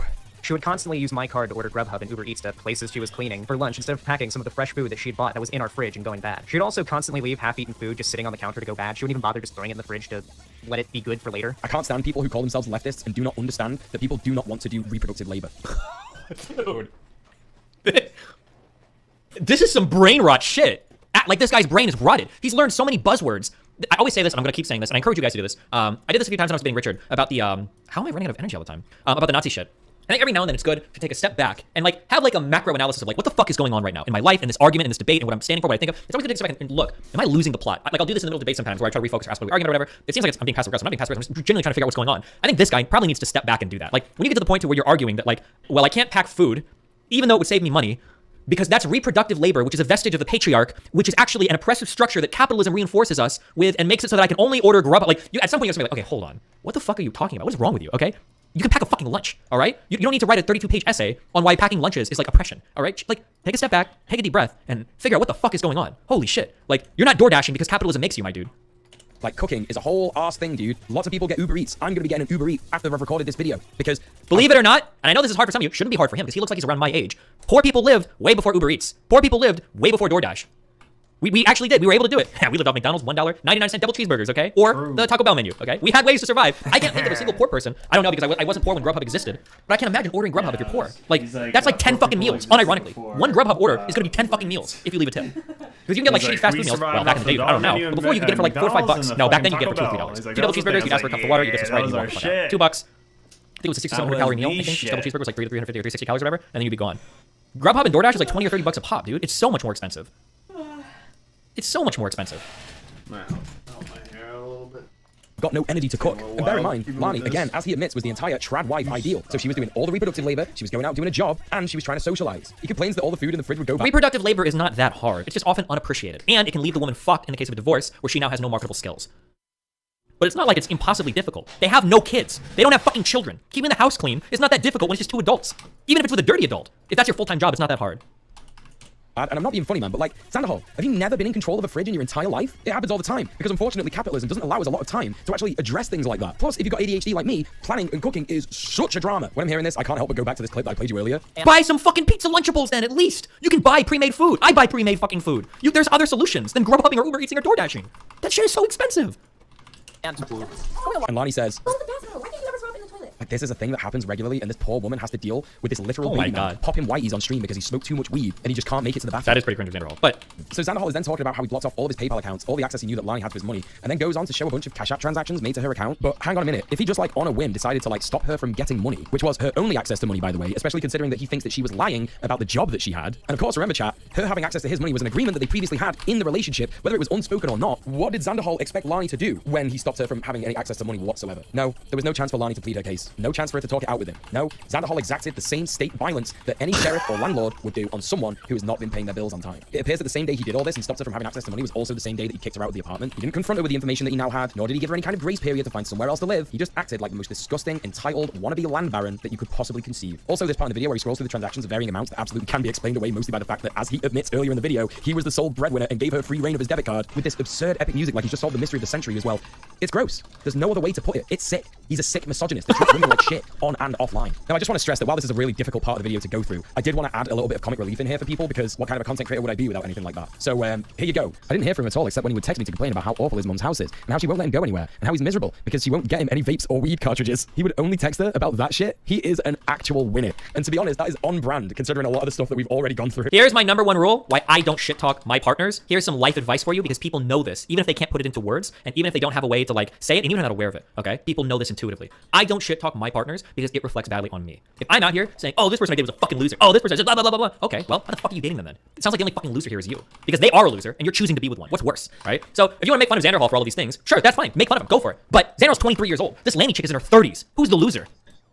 Because she should have the wherewithal at this point, like, to figure out, you know, hey, well, maybe this guy's not at the maturity level that I should be with. Also, again, shoe on the other foot, if this was a guy complaining about his 20-year-old girlfriend, crying about not getting vape cartridges and shit, he'd probably be calling, I know he would at this point, now I've heard enough to know this. This guy would 100% be calling that guy a creepy abuser who's trying to take advantage of young people. Guaranteed, this guy would be making that accusation, 100%. Anyway, let's dive back into this cesspit. When Zan talks about Emily, the friend that Lani had who fell out with her and apparently exposed her gambling and meth problem, I'm skeptical at best. This is a man who's shown his ass regarding how he makes things up about women who he doesn't like so often that you'd have to forgive me that I'm doubtful, even in the existence of this person. But let's do a debate brew classic and play devil's advocate. I'm sure all of them that are here, 1 hour and 7 minutes into the video. Yep, they're all gonna love this shit. Let's say that this Emily person does exist, and that Xanderhal's right about how Lani stole money off him and that she's got a gambling problem and she's addicted to meth. So, you see what these leftists in Xanderhal's community who have, for example, demanded Lani do drug tests, harassed her, accused her of grooming him, even though the power balance is in Xanderhal's favor. She's 10 years older than him! She's 10 years older! No offense to Xanderhal, because I'm not gonna sit here and roast somebody about their paper. Xanderhal probably makes like 30 or 40,000 a year on YouTube shit. He's not some fucking like oil baron. Xanderhal's not pulling down 6 figures a month on YouTube. What are you talking about these power imbalances? The guy's a struggling streamer. Like the guy's tweeted out in the past that he's like doesn't have money to make rent. Why do you keep talking about power imbalances here? Every single instance of the relationship and made her online life a living hell after this video's publishing don't understand. And again, this is the fault of Xanderhal and other debate nerds, is that punitive justice, especially financial violence, aka making someone homeless, is not justice. You don't just become a cop when someone has issues like that. You're no better than any fucking cop in the police forces of America or the justice system. Holy fucking shit, touch grass, the lot of you. I swear to God. Apparently this Emily also accuses Lani of getting her ex-boyfriend evicted by not paying the rent on time. This man calls himself a leftist. A leftist. As someone in a tenants union, I cannot stress enough. The only people who evict anybody in this world are either landlords and/or the cops. The idea that this man thinks that it's a tenant's fault when they get evicted fucking boils my blood. How the hell can you call yourself any kind of leftist when you've got an opinion like that? I'd love to hear what Bernie, who apparently Zan really hoped would win in the DNC nominations, would have to say about that. Also, Zan then going on to say that when Lani said she got evicted because her ex was hitting her and abusing her and they were being so loud when they had fights that they got too many noise complaints, he of course says, well, Emily said she made it up, so obviously she did. You fucking piece of shit. He goes on a lengthy diatribe now about credit scores and his hopes and dreams of being able to move to Seattle. And honestly, I just kind of fucking tuned out at this point. It was like 3 a.m. when I was doing this bit in the script, and after everything that he has done to his ex, I honestly do not care, dude. Like, this guy is so focused on like not getting an eviction because it would harm his credit score. I'm just like, bro, you made someone homeless. You made someone homeless and removed access to their money so that they got arrested because they couldn't afford the upkeep on their registration, and now they have a criminal record. What the fuck do you think that does to someone's credit score? What do you think that does to someone's life? Anyway, next Xanderhal just like admits that Lani told him that she has nowhere to go, and he's just like, I don't care. And then he says this. She needed to move her stuff out. I don't wish homelessness on anyone, but it just had to happen, had to happen, had to happen, had to happen. What, all for your fucking credit score, Zan? All because you didn't have the guts to sort out your relationship? Weak, dude. Fucking weak. One of the weirdest things to me that doesn't really add up is that Xanderhal claims that there were eviction notices served to the property that apparently Lani had hid. Like, what would that have achieved? Let's get this guy. He won't talk to me. This guy already said, he already tweeted out as I was watching this. He's like, oh, I'm not going to talk to this guy. He would never. This dude is a fucking clown.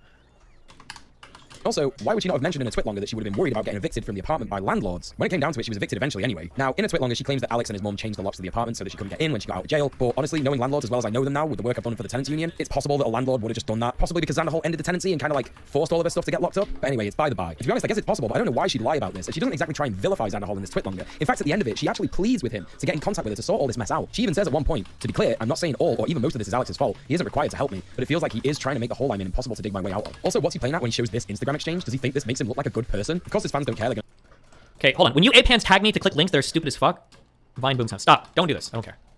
I support him anyway, but damn, anyone on the outside looking in is going to see this and be like, Yikes. Xanahol shares some more DMs with people who are like legit concerned about Lonnie's whereabouts. He underlines this one where a third party, who would be unbiased, says that she was smoking DMT in the car with someone. Zan underlines this and writes doubt here, implying that he thinks that she was smoking meth. Again, let me point this out to everybody. If somebody is addicted to meth, especially if it's someone that you love, that still doesn't make everything that he's doing to her okay. He correctly points out in the video that meth and DMT need a pipe to be smoked in, a crack pipe in particular. And yeah, that's correct. But if you've ever actually been outside in your actual life, you would know that someone on crystal meth behaves extremely differently to someone who is on DMT. So I actually entirely believe that she was smoking DMT and not meth, to be honest. Not that it matters, right? Also, clearly in reference to Alex telling— Just as a heads up, I'm just gonna say this. I don't trust anybody saying anything or talking about drugs or anything whatsoever. Just as a heads up. I wouldn't trust anybody to know if anybody's on meth or on DMT. Everybody in drug communities use all of these words interchangeably. Unless you have a friend that's a fucking drug addict, they've been in and out of rehab or some shit, trust that person. But fucking losers on the internet like this, they don't know anything about drugs. I wouldn't trust them to fucking know anything about any of these drugs. Just as a heads up.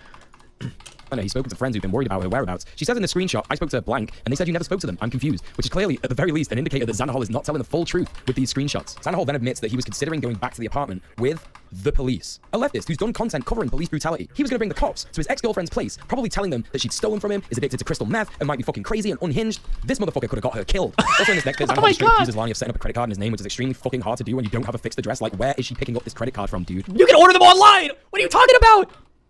Is she picking Bro, up I had like from, 5 Chase credit cards and I lived in fucking Nebraska. We don't even have Chase banks over there. I don't even think I've actually ever even stepped. I've actually used Chase cards for the better part of the last 5 years. Hundreds of thousands of rewards points. I booked my flights. I don't think I've ever been inside a Chase bank in my entire life. Ever. They're blue. That's all I know. I've never been in a Chase bank in my life.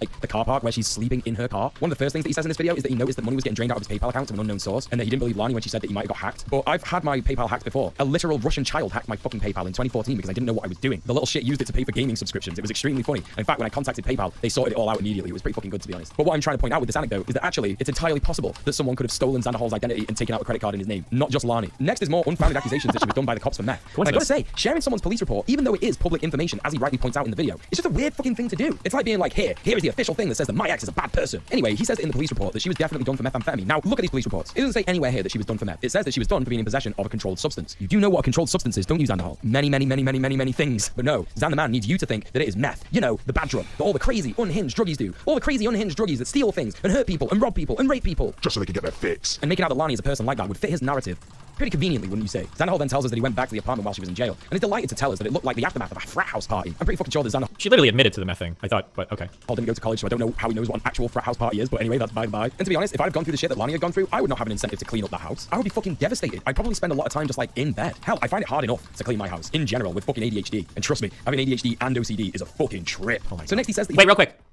If I do power armor and a thruster suit, does the power armor have life support in it, or does only the thruster suit have life support in it? Do I need to put a life support thing in the power armor, or what?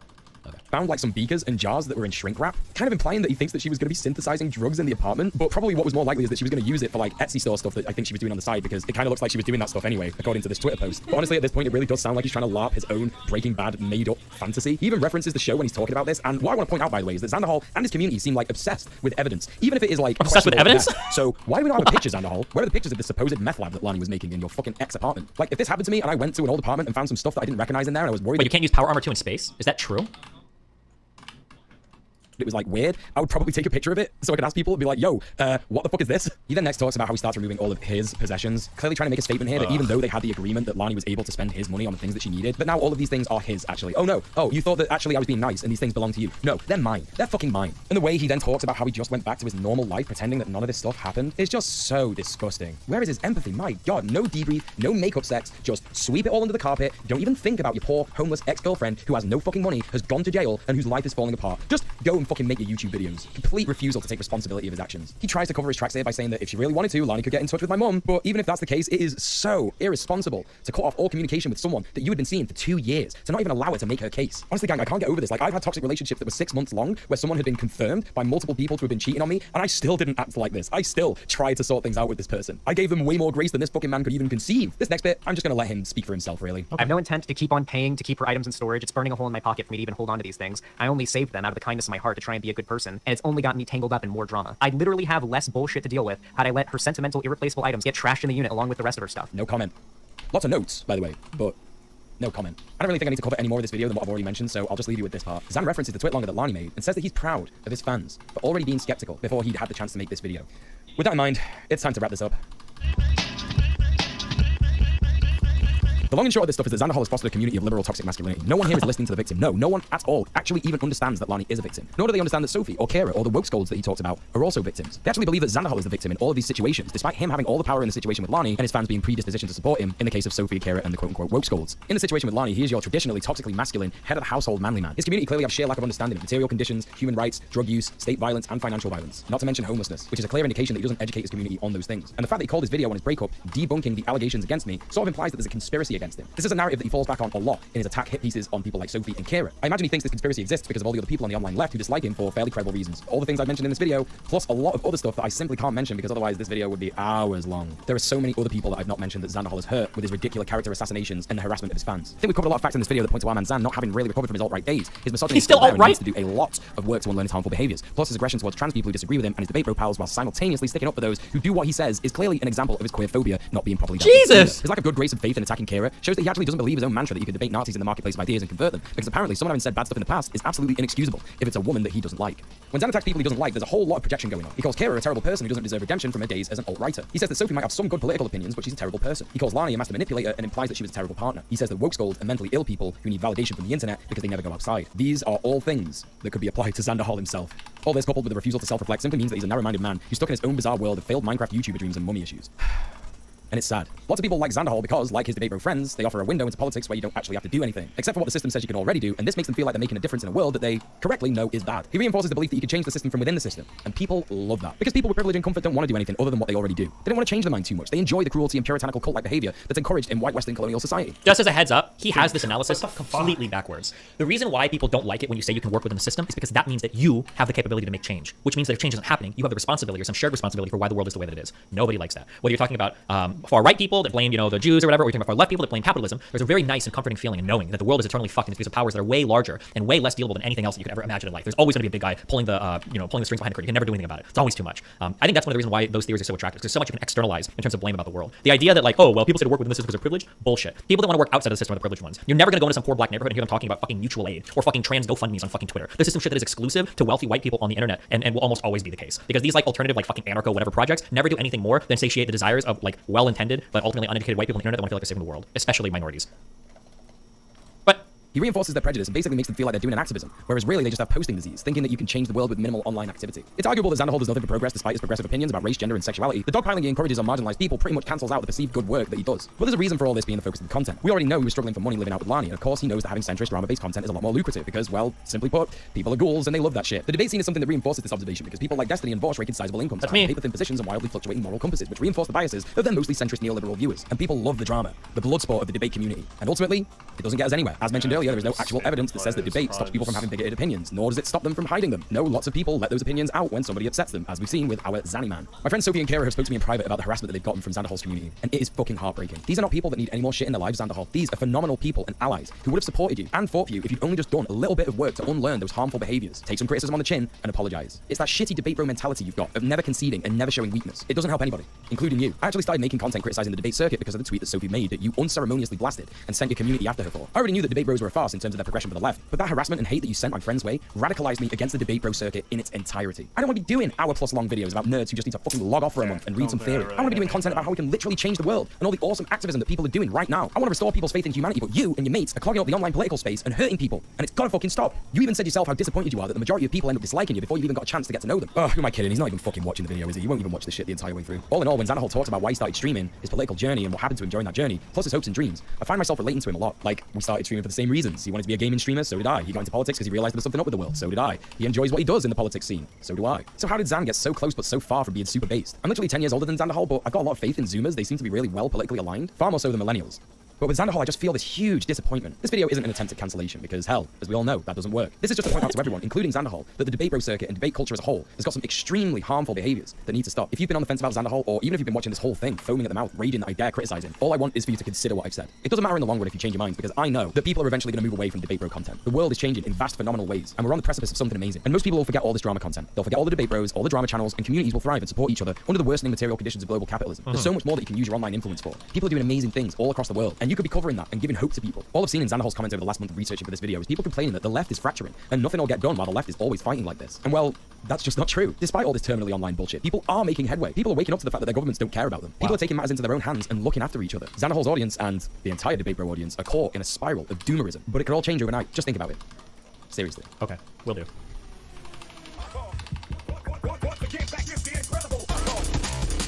Jesus. Rough data storage. Why do I not have any of this? Oh, I don't have any of this. What a horrible, horrible video. Okay, we need rough data storage. We need to do the petroleum thing, I think.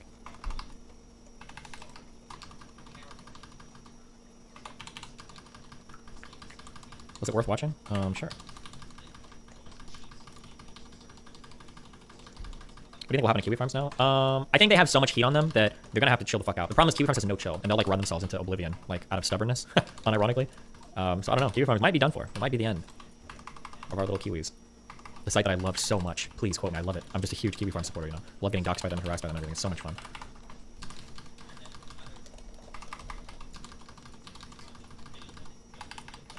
Okay. Farmers are in wait in Telegram now. Yeah, I don't know how Telegram works. I know people use it, but...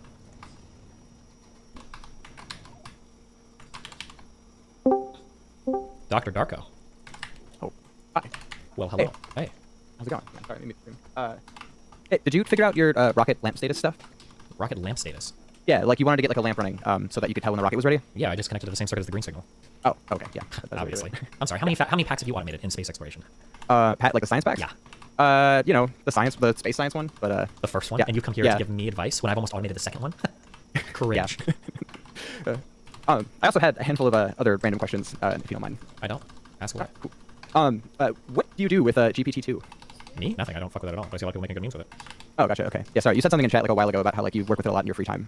No, okay. If I type shit off stream, usually it's because people are asking complicated tech questions, and I'll show up and I'll like tell them they're wrong about everything, and I make a bunch of words. I have no idea what I'm talking about. Don't ever listen to anything I say relating to that. Gotcha. All right, for sure. Are you still doing like the positions page, or is that like? I should. I need to work on it again. I got super ass mad because some journalists actually quoted it, and they took like the two worst things from the page, and it made me feel like I was wasting my life ever trying to clarify any position I have on anything ever. But I should just go back to updating because it's probably good to have updating. Right, for sure. Yeah, no, I've like thought about making some edits, and I'm like, well, like, I mean, I guess I just could, and you know, see if you accept them or not. But yeah. Also, do you donate to Wikipedia? No, but I should. I'm just lazy. I should do like a donation drive on stream for it, but I don't. Right. Yeah, yeah. I like. Yeah, I get their little banners every once in a while, and you know, it's yeah, makes me feel like I should. What is your goal weight for like your like working out thing? I don't know. It depends how strong I get. I don't think I have like a goal weight in mind, but it's always gonna be a function of strength too. Like if I weighed like 115 pounds right now at this level of strength, I'd probably be pretty happy. But like I weigh 170 or 165. But if I was like, if I got like quite a bit stronger and I weighed like 150, 160 to be okay, but I was way stronger, I could see myself gaining 5 or 10. I don't know, it just depends, right? It's always a function of like how strong you are. Right, right. Yeah. I think like my ideal male body, if I ever get there, is like being pretty fucking strong at like anywhere from like 14 to 15% body fat. I think a really good look. That's what I would say. For sure, for sure. Yeah, I'm like a similar build to you, and I've been like trying to do like the 1,000-pound club thing, and it's just been like a struggle. Like, yeah, I don't know. I've had an issue with like trying to eat enough to gain weight. You know, well, keep eating. Yeah, that's the hard part. I hate eating. Like, I know you said you were like picky when you were younger, and like I had like I don't know, my parents didn't force me to fix that, so I've just grown up with like a 6-year-old fucking diet. Well, yeah. Well, what else? I don't know what I can help you with there. Eat junk food. For sure. Right. Do you your mic? Do you run that straight into your mixer, or do you run it through OBS? It goes into a channel strip. And then from there, that goes into my mixer, and then that goes into my computer. But I don't do any kind of signal change on OBS or anything. Gotcha. Okay. Yeah. No, I was wondering why you didn't use like the expander or compressor or all the shit built in OBS to like get rid of like the micro or the microwave noises and all that stuff. Maybe at some point in the future, but not right now. All right. All right. Then I have one more potentially outrageously inappropriate question, if that's. Yeah. Go for it. What do you got for it? Okay. Were you molested as a kid? Jesus fuck. No, I don't think so. Or not. Okay. No. Why? So I'm like a relatively newish fan, and I like tore through like your whole YouTube channel in like the past like year or two, and there was like a debate that you had with someone where there's like a very weird thing that came in my past was related to that, but I don't talk about it for a variety of reasons. But I don't know if I would necessarily call it molestation, but it's just I don't even like going into topics like that because it makes conversations really fucking weird, and it makes people not address me in a way that I want to be addressed. So. Right. Yeah. No. I kind of figured. I was like really hesitant to ask. I'm just like, oh god, like just any answer to this is like gonna be rough. Yeah. Well. For sure. Well, I've been trying to find something to disagree with you on for a while, but can't really find something. So. Okay. The food takes and the media takes, all right? Right, for sure. All right, appreciate it, bud. Have fun, be careful. Hamster hawk. Can you ban me? I don't do those. That's up to the bear. Okay? Wait, you anger the bear way too much. If I unban you, the bear is gonna destroy me. So yeah, I can't. but I'm not banned for any reason. Really? Yeah. I was sure banned. You want? Yeah. Well, I mean, obviously it's for a reason, but here's the reason. I subbed out of a mute, and then he perm banned me. You can go to my thing, and you can see banned for 3 hours, and then you can see that I subbed out of it, and he perm banned me, and it was like, if you run back to my DMs, I'll tell you to choke my cock loser. And then he banned all of my alts, and then he kept banning all my alts, and then when I found a bug to make more alts, he post-hoc justified his ban on me for that. But I was already perm banned with absolutely no time frame given after that. Well, sucks. Can I just get unbanned? I can't. I don't fuck with that. That's not. Yeah, that's but, even so, there. so I'm just permanently banned. Sonny said he sent 400 messages RPB in a single day. Yeah, but he said, well, you think I just sent him 400 messages like unprompted? He didn't say anything back, and we were having a conversation. He's just lying. Why didn't he unban you? Because she said that her job was to unban people, not ban people, and she just didn't care. She just didn't care. Well, sounds you got yourself into. Wait, you unbanned what was it? A bunch of boxes. Yeah, but I have to go through every time I unban anybody. It's a big fucking okay, then, show and dance. Then we can do it right now. I don't even know why. Bring in. You have to bring in somebody to represent you. Okay. Okay. Wait, represent. No, I'm representing myself. Well, obviously that's not enough because the bear has deemed well, you. everyone's against me. Well, that's why is everyone against Why you? everyone? I mean all the mods who want me banned for no reason. Okay, if all of them want you banned, is it really for well, no reason? There's two. There's RTBA and then Ninu who for no reason. Lycan's in here. I am the public defender of this community. Hamstrock, what were you fighting about? Why'd you get banned? Okay, I got banned because I was spamming a link and then I got banned for 3 hours. Which is like, whatever. Yeah, like it's fair ban. I'll take it. Hold on. What was the link? It was just like a meme. Was it a video? Or do I? Yeah, I want. Yes, okay, we need to see the okay. Just give me like 2 seconds. I have a. Oh, never mind. Okay, I'm posting it. Okay, I posted it. I won't die in vain? Yeah. What does it mean, Lycan? Hold on, I'm watching it. What is it? It's a meme, and then. Oh my god! It's funny. Slug Price posted it before me. Okay, so it's not like. I don't know if it's funny or just super uncomfortable. It's a funny meme. Okay, he banned me for 3 hours. It's like, okay, fine, I got banned. That's fine, whatever. And then I subbed out of it, and then he perm banned me. And now let me read you that message. Hold on, wait, Steven. What? For the absurdity, it's kind of fucking funny, but it's okay. I watched it, but I don't have the volume for it. But okay. Well, the volume's like a big part of it. Okay, But it's probably a joke anyway. about raping the animal, I imagine. But There's something about cancer, but either way, it's all right. funny. It's okay. And he was like, okay, well, yeah. I mean, you need to say that. Wait. So were you tagging people, or were you just? No, spamming I was just spamming. So I spammed the link like few seconds in between. Which I mean, yeah, like I was spamming too much. Like, okay, fine, ban me for 3 hours, and I'll sit it out. Like I was totally planning on doing that, but I also really wanted to do the meme, so I subbed out of it. I wasn't spamming the meme after I subbed out of it. He just instantly perm banned me after I subbed out of it. Okay. And that was it. So you spammed the meme, you subbed out of the ban, and then you were immediately banned. Did he ban you manually, or did you get? Well, no. So after he perm, wait, what do you mean? Did the bot ban you, or did he ban you first? He banned me, and then he perm banned me after I subbed out of it, and then he proactively banned every single one of my ults, and then every single time I made another ult, he banned those. Okay, so Steven, hold on. So Steven, my understanding is the rule, like it tells you when you get banned, you can sub out of this. So yeah, there's a problem we've had in the past where RTBA rebans people, but the thing is that I never know why they get banned, and then if I unban anybody, there's like 15 pages of reasons for why the person was supposed to stay banned, and then I get in trouble. So I don't think there was 15 pages. It was just hey, like him. hawk shit, I am gonna advocate for you here, so I'm putting my neck on the line for you. Is there any other fucking weird shit he might have banned you for, or was this it? No, it was okay. So this is honest to God. Okay, he banned me because he didn't like me. That's the only reason. Well, what reasons did you give him to not like you? I'm just annoying. Right. So that's what I'm saying. So what else have you done in chat that has made him not like you? Like if I just like fuck, like I can give you like I'll have to go back in the logs. Like he just says that you're annoying. He just says he doesn't give me any reasons. He just says that I'm annoying. All right, Steven, I think he deserves another chance. Sounds like the bear just has it out for this guy. He's got blueberries in his pockets, and you gotta give him a chance to change his pants. You know. I'm gonna get fucked if I unban him. You have to convince the bear. Or Where's the bear? What he literally has me. He put me on a perm ban list. Like he's just like ban on site. You know, like. Ninu, link me his log, pretty please. Oh wait, hold on. Oh yeah, the bear's probably talked to Ninu too because I think he told her explicitly don't ever unban him. Yeah, and also let me links, and I'm pretty sure also there's another dude that I'm predicting. I mean, I don't know if this. Hold on. What? I don't know how to read this meme. What? Something about a 13 and a 17-year-old. What? I'll link you. Unless some fucker in here just made this up just to fuck you. Wait, it's really hard to get around this. I'm linking you in Discord. Oh my goodness. Oh yeah, that was like that's our context. that was fucking months ago. That was a joke. Hold on. Wait, no, that was like a year ago. Bro, Sorry. like, who the fuck is linking you? This has nothing to do with why I'm banned. He probably doesn't even know that. I mean, that is a good point. You know, I don't believe in cops, you know, arresting someone and then throwing every charge they can at them just to fuck them. But give me a second. Did you make ults before this? Yeah. Why? Because everyone makes ults. Steven, I can't do fucking things in chat, but you run what's it called to see how many people have an ult in chat? Every regular has an ult that's been banned before. What? I've never made an ult. Is this not like? Wait, what are you asking me to do? Can you pull chat? How many people have There's ults? a lot more than there's a lot more fucking regular or non-regulars than are regular. So hi guys. Hi Nino. Hi, how are you? You were the prosecutor. What's up? I'm really not. It's RTBA. It has nothing to do with me. Okay. I just, you know, if somebody tells me I tried unbanning people that RTBA told me not to unban before and I got in trouble. So I've decided not to go against him and instead, you know, work as a team and not unban people who he says needs to stay banned. The big problem with you, Mr. Hawk, right, is that you've made over 20 alts. Yeah, in the but past, it's because I keep getting banned. okay, excuse me. In the past 2 days. Yeah. Okay. And I understand that you keep getting banned, but the correct thing to do would have been to email me with like, you know, explaining yourself. Well, my appeal was ignored. Because you probably wrote one sentence and you didn't. No, I wrote over 120 characters. It was a whole thing. Let's just go read it right now. Wait, you even said that to Well, hold on. Yeah, Ninu's not here to be your enemy. Ninu is here to help adjudicate the scenario. I sent it to RTBA, okay, and the reasoning was that because of all the alts that you've made, okay. Okay, but this is post hoc. This is like what? No, he showed me all the alts before I. No, I know, but this reason for why I should stay banned is completely post hoc. Okay, hold on. Right, but that has nothing to do with me, right? That well, I know, RTBA says that, and then, but the correct thing to do would have been to not like go ham in the chat, right, and just come okay. Let's say and then I would have brought the situation to Steven, and then as a team, we would have figured out what to do. But how would I actually, I don't think that is true because if my appeal I've done is this ignored, before. but if my appeal is ignored, then why the fuck would I think that's gonna happen? Because if you wrote down like a whole email showing me that you really want to be back, etc., you feel really bad for your actions fine. instead of doing something that's not hindsight is correct. 2020 though. Like how am I supposed to? All of this shit is supposed to happen when my appeal is banned or is ignored, and I'm getting permabanned off of something out of link. Okay, what I'm trying to say is, if you haven't done something like, you permaban and then you ban evade by making like 100 Okay, different accounts. stop with this permanent or with this ban. Well, this is the Everyone biggest ban issue. No, I mean the people who ban evade a permaban that No, is. it's not. It's true. I don't let them back in. I know people ban evade, but if it's a serious thing like RTBA doesn't want you back, then you have to. Yeah, but he doesn't want me back because he's a bitch.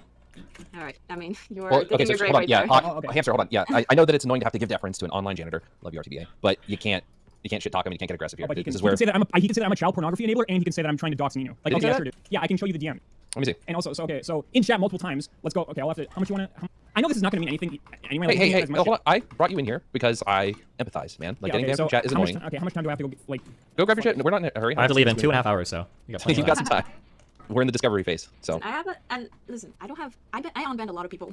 Okay, maybe too many. Yeah, but not people. me. Okay, because I was told. Yeah, I know. by So the then it bear. doesn't really matter. Yes, it does. Hey, okay. If he can answer this question.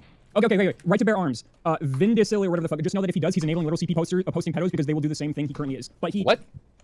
What? So he's saying because you were Yeah, he's saying that because creating I found a way to ban evade that CP posters will do. And he said this multiple times, even though there's absolutely no link between me doing it and then someone weird finding Okay, out. hold on. All right, hold on. Now, him even bringing that up is unnecessary, but I also don't think he's calling you. No, he or is saying equating I'm you. He's saying enabling that I don't know if he's enabling it. Yeah, but that's he's what he's saying you've identified a loophole that could potentially be exploited. by other He's people. enabling literal CP posting Yeah, pedos. bad phrasing from him, but No, but he said he's- multiple he's- times. He's not from America, so he's limited. Okay, that's great. So then, okay. Fucking ESL, by the way. I love that defense. Well, all right, look, my guy. I am making light and trying to get you unbanned, but you're taking this way too seriously. So yes, should he have made any kind of comment in any way that could insinuate you were doing anything near that? No, but did he do that? Also no. He's just saying that what you have done is identified a loophole that could be exploited by people that we definitely don't want exploiting that loophole. I know what It's he's not saying. that bad I know what comment. he's saying. But I'm saying that he's still saying it, and that's fucking retarded. Okay, cool, but we don't care about that. What we do care about is whether or not you deserve to be banned. Now, can I say for being obnoxious, you probably take another fucking 7 days? Absolutely. But, 7 days. Love it. yes, but that's because I came in here to help you and you kind of made it hard. But that said, do I think that you deserve to be permanent? No. Do I think that you were justifiably rebanned after you unlocked it with your thing? Am I Also, no. justifiably angry in my tone of voice? Would you say? Angry? No, you could be annoyed. I'll give you that. Okay, so my tone of voice isn't justified. Not when you have people here that are trying to help. Nina's just trying to do her thing and adjudicate. I'm here to Okay, try well, to she was help also you out. talking shit too. Like, this goes down multiple roads. Like, I'm not What just, shit like, did I'm she not just talk? blowing up in their face, like, completely unprompted. We Okay, were still hold on. arguing in or, Well, yeah, we were arguing because you came at my neck like fucking. No, I Mike did. I was- Tyson, no, I- okay? no, I didn't. Yes, that's No, I the didn't. reason why. And also, Mr. You were the one who fuck said your the name first is. thing that was Listen. RTBA and In I chat, by the way, hold never on. RTBA and I were literally waiting like a couple days to see if your behavior would like chill, okay? And you wouldn't make like so many. Can I fucking finish? Yeah. Okay, and you wouldn't make so many fucking different accounts, but you ended up just making accounts after accounts after accounts and going ham in chat. Okay. So you saying that's what you were doing? That's okay. First off, that wasn't told to me. That also, and it doesn't matter if that's what you were doing when you've given me no reason to believe that's what's gonna happen. Like, you're gonna tell me, just give me a day count. He specifically avoided to give me a single number count on any message ever. He specifically avoided doing that. It was like, okay, so it's just indefinite. And then when I point out that he's giving me an indefinite ban, he's saying no, or he's like saying no, I'm not giving you an indefinite ban. It's just like, what am I supposed to do? Like, I think there has been a lot of miscommunication. Yeah, not on my side. Everything has been on the mod side. Like Listen, I don't fucking know it. Listen, I only unban people. I don't ban people unless they go ham in chat. Okay. Don't defend him if you don't know the full story. I'm not defending anybody. Okay. I just explained. I've gone against the bear before. I've got bared. Okay, or whatever the fuck I gotta say, and I just chose. Okay, for my sanity, not to go against him again. Okay, that's literally it. Yeah, not going against him doesn't matter. When if I just do anything that gets annoyed by, he can permanent ban me, and then I have to deal with like a week ban. After a long time of complaining. But I only get to know that it's a week ban after like another week of me complaining. Yeah, I you know just what? wanna get I banned. gotta Like, say, can you just give me a number? Can you just give me like a number? I think that's a fair request. I think he doesn't deserve a permaban. I don't think he deserves a month-long ban. So I think that 30 days for what? Originally? Whoa, where do you see 30 days? Where do you see 30 days? You just said a month. Oh, I thought. I said not a month. Oh, I'm Hold sorry. on, I'm chill. sorry. Deep breath. All right, hold on. Goose Bravo. All right. I don't think anything you did warrants that ban. I think that your alt accounts are an understandable form of what do we call that? That non-compliance to the law, but it's relatively. Yeah, but everyone has a peaceful. fucking. Hold on, regular- that's fine. Everyone creates an alt, but the difference is when you create an alt for ban evasion, that is a problem. But No, that's however, what hold on, I'm I'm not finished. I'm not finished. But I think that you were wrongfully rebanned after going through the legal process to get unbanned. So therefore, I give leniency to the fact that you created. That's why I should be granted immunity. Not immunity, because you created 20, so I kind of think you just need a break from chat. But I don't think you need a permanent break. And I do think that it is. Oh, okay, can I finish? I think the point. I'm making multiple points. I'm making a point every step I take, but every time you talk, I want to ramble longer. Silence. The point is that you deserve a date. I think another week would be fine. And I think you need to handle that week. Okay. How about -2 days? Because I've already been like No, taking no, no. I already made this chat harder on me. You can if you cannot handle. Wait, I thought you were fucking defending. Stop! I am defending him. I'm getting you a goddamn date. If you can't handle the 2 extra fucking days that you want me to get rid of, if you can't, you should probably go away from chat for a bit. 7 days. 7 days, sir. 7 days. This is 7 days. ridiculous. 7 days. Sir, 7 Why- days. There are 365 in a You year. could have You said can 3. suffer. Okay, wait. Can you at least agree with me that if you said 3 days and Destiny agreed with the 7 days, you would have already agreed with the 3 days? No, You're my I defendant, and you just give like a think bullshit number. I think by giving you 7 days, I'm making it easier for Destiny to agree with me. Destiny, if he okay, well, what about 7 days? Because he also has to account for the bear. There are multiple factors. Yeah, You have to but- consider society, and society has bears, and bears eat beats, Well, and these are bears aren't vicious. fair. These bears Sometimes are the bear chat. can be unfair, but you know These what? bears are gonna ban me again when I poke them, and it's gonna be another crusade. Hey, you know what? And I'm not Maybe even you gonna be. should I'm not poke trying to the poke them on bear. purpose. Yeah, but you know what? The bears are bigger, so when the bear wanders onto the trail, Okay, fucking stop turn lecturing me. I get it. and walk back. I get it. Okay. Can I just get a 3-day ban? Dude, I've that said is this. actually Why are you just saying litigation this? is Why done. are We're you in the saying this? souks Like, of you're not Algeria, allowed to fucking do bargaining this. for days. I just put you Sir, days. hamster, Sorry. hamster, Jesus hamster. fuck, dude. I love you. This guy's, like, I love you. hardcore I'm now going to remove you from the chat, and we're going to talk amongst ourselves. Wait. Okay, Major fine. case. Wait. You got to go sit in the box. Just wait. Wait. Let me say something. Let me say something. Go ahead. Can I Yes. at least make a hidden alt? No one will know me. No. If you were gonna make a hidden alt, why would you say that? Just make one and shut the fuck up about it. Yeah, because they'll know anyway. How will they know anyway? Because of the way that I make alts. Well, don't They'll then make it in a know. different way. You're not a fucking serial killer, dog. This isn't the Zodiac. Everything I have is already banned. I have to do it the way they'll know. You know what's crazy? Or don't make any alt and wait 7 days. Yeah, but that's bullshit. You don't They get know wait the way I make, they know the way I make alts. Okay, I can Well, tell. make it Guys, different. I This just is need- a I need fucking to- serial I need to- killer. You're not a I need serial to- killer. You're not a Zodiac. No, I asked your age because now you don't don't need a hate calling me. But card. it's like, okay, you're 20. I You was like that hated me too. before? No, I would have if you were fucking 30, and I would have funny. suggested Do I serious sound mental 30? help. You sound like an adult, yes. Okay. Well, you sound like 7 a days. child. Voice changes as you get older, but not that much. 7 days is so long. Okay, you know what? I get it. You're 20. You said 7 days You're for 20. no reason. Why You're did you 20. say that? You're 20. There's so much other shit to do. Stop, Go to the gym. stop. What are you talking Go to the gym. about, Go to the gym. Bro. Not Wait, lecturing but you. okay, I'm hold giving on. you 7 days. Hold on. Hey, Lycan and Steven, right? That's me, yeah. Right, that's right. Yeah. Did you forget my Yeah. fucking name? No, I'm just saying, like, I'm saying that to myself. This motherfucker, you're hearing him, right? Yeah. I can. Okay. This motherfucker, his behavior, right? Is within reason. I It's can't hear you. deterministically logical. It You know makes what? sense. You know, I I will mean- defend him and say this. When you're younger, you make short-term memory more efficiently, which is why time seems like it goes a lot slower when you're younger, and then the days go faster and faster as you get No, older. I'm aware of that, but I'm just saying, like, You're just saying what? Say something. You're not saying anything. yeah, it's just his behavior is fucking shit. It isn't. I am Wait, hold on. telling you. We can't hold him to account for that because there are a lot of shitheads in chat. Like, so being a shithead what isn't argument is necessarily a disqualifier. I'm just saying, like, there's a lot of, like, you know, unnecessary Can it not be things 7 days? Like, I'm fine with 4. Can we do 4 Just make a hidden days? alt and don't let anyone know who it is, and then you No, just close. we just went through this. He knows because every account that I have, I already have permabans. So the way that I make the alts, he knows, and then he'll just ban them. Wait, what do you mean he knows? Why can't you just make it with a name Okay, that's... I don't want to expose it. I don't want to expose it. Hey, no, stop. I order you as your fucking defendant to stop talking. Bro, You're making this show. surfshark.deal/destiny. Just get a VPN and make it. That's not what I do, dude. Then you're a dumb fuck. If there's an exploit in the fucking chat, then you should report it on the fucking Git. What are you saying? He already knows what it is, and jitters are. Oh my fucking Christ. Okay. I know, content cuck, but I believe that as his defendant, or as his lawyer, I can't allow him to continue to get himself in more trouble. And I think he was just cruising for a bruising, you know? Okay. Hey, Oh, hell no. Oh my god. come on, for anyone. Come on. Can we agree on the 7-day ban? Can we be done with it? I'm okay with that. Yeah, I don't know how RTBA feels, but yeah, I'm cool with it. I'm sorry to kind of interrupt, but I just want to sit there and say all these like pussy little children that are complaining about a 7-day ban when you sit there and you argue with the bear and get banned for what I think it was 14 months and you just take it on the chin. Who got banned for 14 months? I did. Did you really get banned for 14 months? Yeah, it was close to that. It was at least a year. Jesus Christ. Hey Steven, can you un-IP ban Sushia so I can use chat? You guys have to go through the bear on all this shit, okay? It's too much for me, okay? Because I'm gonna get in trouble because he's got ways of doing things and then I get in trouble for it if I go against him. I am no longer attached to Sushi, and if she makes another account, I can snitch. I just need to be able to use the chat room without using the VPN. Would much appreciate that. But thank you. Oh, okay. Send that forward. That's Nino. She'll take care of that. Okay. Okay. Mucho apreciado. Yep. Good luck. Jesus fucking Christ.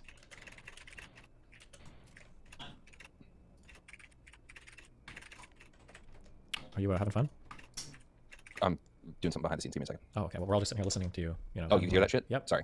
You know what? They can hear your typing. They can hear mine. I'm bringing in Okay. someone for you to talk to. Jacoby, speak. Make it interesting. Hello? Good one. What's going on? Nothing much. Who are you? My username is Jacoby. Hi. I like him. Hey, buddy. I think after that last chatter, we need to have a really serious discussion on what healthy engagement in this community looks like, gentlemen. Okay. Go ahead, Steven. You can start. Well, you're the one that came to talk to me. Damn, I don't have anything to say. Wait, who is this person? What are we talking about? Jacoby, you're in the call-ins. You have to come here with something to talk about. Oh, is this just a random person that came in from Collins? Yeah, I'm just a random chatter. I'm sorry. Oh.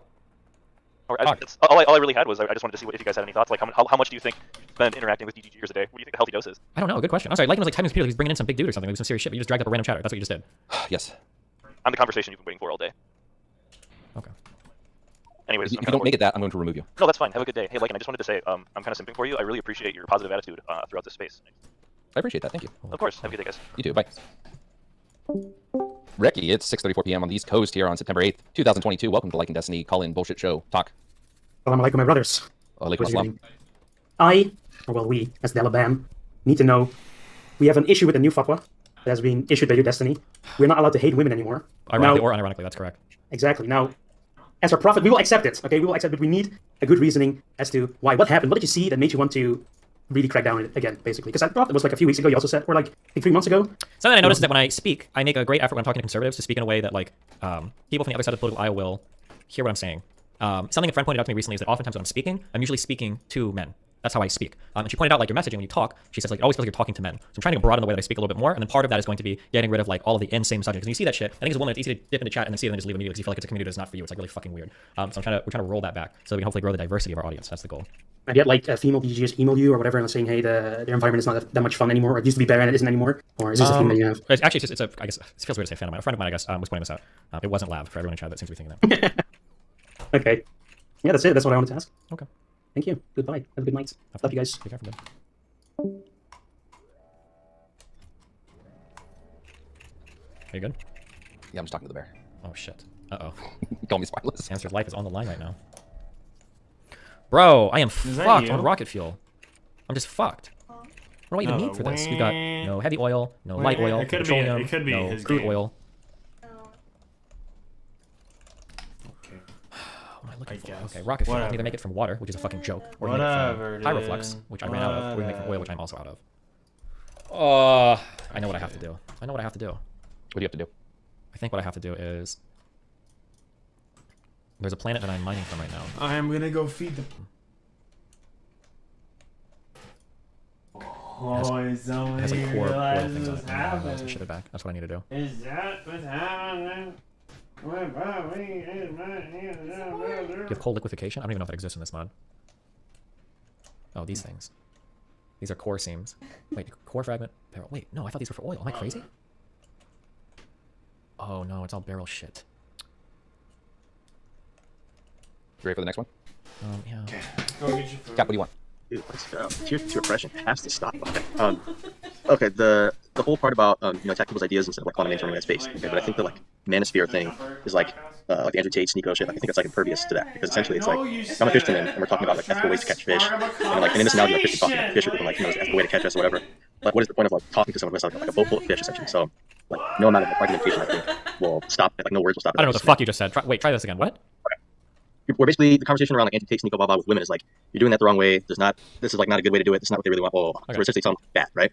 But like their end goal is like women, whether it's like relationship or sex, right? Okay. And essentially they're getting it. So like the end product is always there. It's always there. And like we're just kind of talking to them from afar, being like, that's not the right way to do it. But then they look over their shoulder and there's tons of women. Oh, because I don't think, because one, that end product is not attainable to most of them. Most of them aren't going to be Andrew Tate or have a fucking... No, but here's the thing. So, like, would you agree that there's like Walmart brand Andrew Tates everywhere? Like, everybody has like high school story of like, they like the girl, they're really nice or whatever, and then like one was some loser who was like super mean. That's like pretty common. There's like Walmart brand Sneakos and Andrew Tates everywhere pretty much. So it's like that kind of happens. Like, obviously not the women that Andrew Tate are going to be with are going to be the women that, everybody else is with, but that ethos, whatever you want to call it, like kind of works for like dudes. For some dudes, yeah, sure. But then also I think the fact that these guys don't focus on relationships at all is kind of a big deal too. Like, these guys don't seem to talk at all about like being in a happy relationship ever.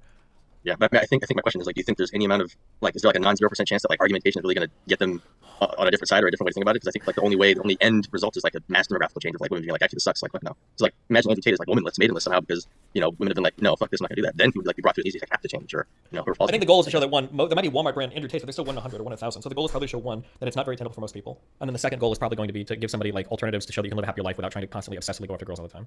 Because like I don't even think that like that trying to fuck a ton of women is like the way to be a happy person. I don't think that's even true. No, true. So I don't think it'll be replicated one to one like with Andrew Tate, but I think it does. Like, there are people that kind of believe in that, or just essentially generally just don't treat women very well or whatever, or have weird thoughts about women. But like those are the guys that people in people's regular sphere that works. Yeah, but it's going to be very rare. Not, like most of the people listening are going to be fucking 2 girls at the same time, even 2. Yeah. But I mean, okay, I guess. So I mean, like, I just pointed out, like, even the Fresh Fit guys admitted that their advice is going to work for 1% of their audience, right?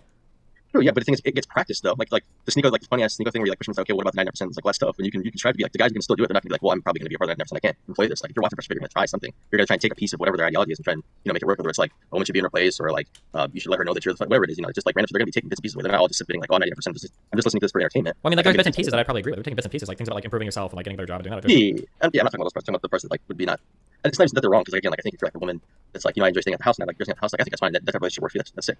But I don't know. I just don't think the argumentation piece is going to really affect them. If they got essentially a bowl full of fish, like having catch fish my whole fucking life, and then other people who are taking bits and pieces are catching fish too, I guess. And it's like, well, until the fish stop coming, I mean, that's calling fish. That's fucking crazy. But once their boat's not full of fish or whatever, or I suppose they like it to be, then they have to think. But I think just talking to them is like, oh, fuck it. But okay, whatever. And then real quick, dude, I looked up Darius. I could be totally wrong. He could be just super black.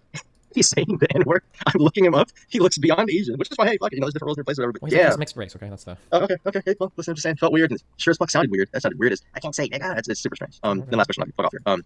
do you like this is music based, so fucking whatever. But like, how often do you like hum or like whistle at the house and stuff? Like, I don't. I like can't just whistle random- ever, so I never whistle. I might Okay, but like, sing, it just depends on what's going on. But like, I'm spending all my time like streaming or sleeping or doing like not really much time. I'm just like on my own. If I feel music, I just play my keyboard. That's right next to me. Got you. Okay. Well, in terms of like musical ideas, that shit's like always helped the shit out of me. Just like just singing randomly, like singing like super loud, like I can sing, but like just humming ideas or some random stuff. It's like composition shit because you're essentially in music language, you're talking to yourself all the time and like figuring it out. True. So, but anyway, please stop letting Gary say that fucking word, dude. Please, thanks. Jesus. Okay, wait. Somebody said in the U menu. Oh, in the U menu, I can see the primary resource. Is that what comes out of the core driller? I see. Okay, so my next stop is going to be Arcanus, and I'm probably going to get Vulcanite and then crude oil. And crude oil, because it's the primary resource, is going to come out of the core thing, right? Oh, Jesus. Okay. Who's next? How do I go back to my character? Jesus. Should have tons of oil in Nabis, though? Proteus? Really? Should I have? Like, should I go out and expand and take over more oil things? I'm running out of oil like crazy.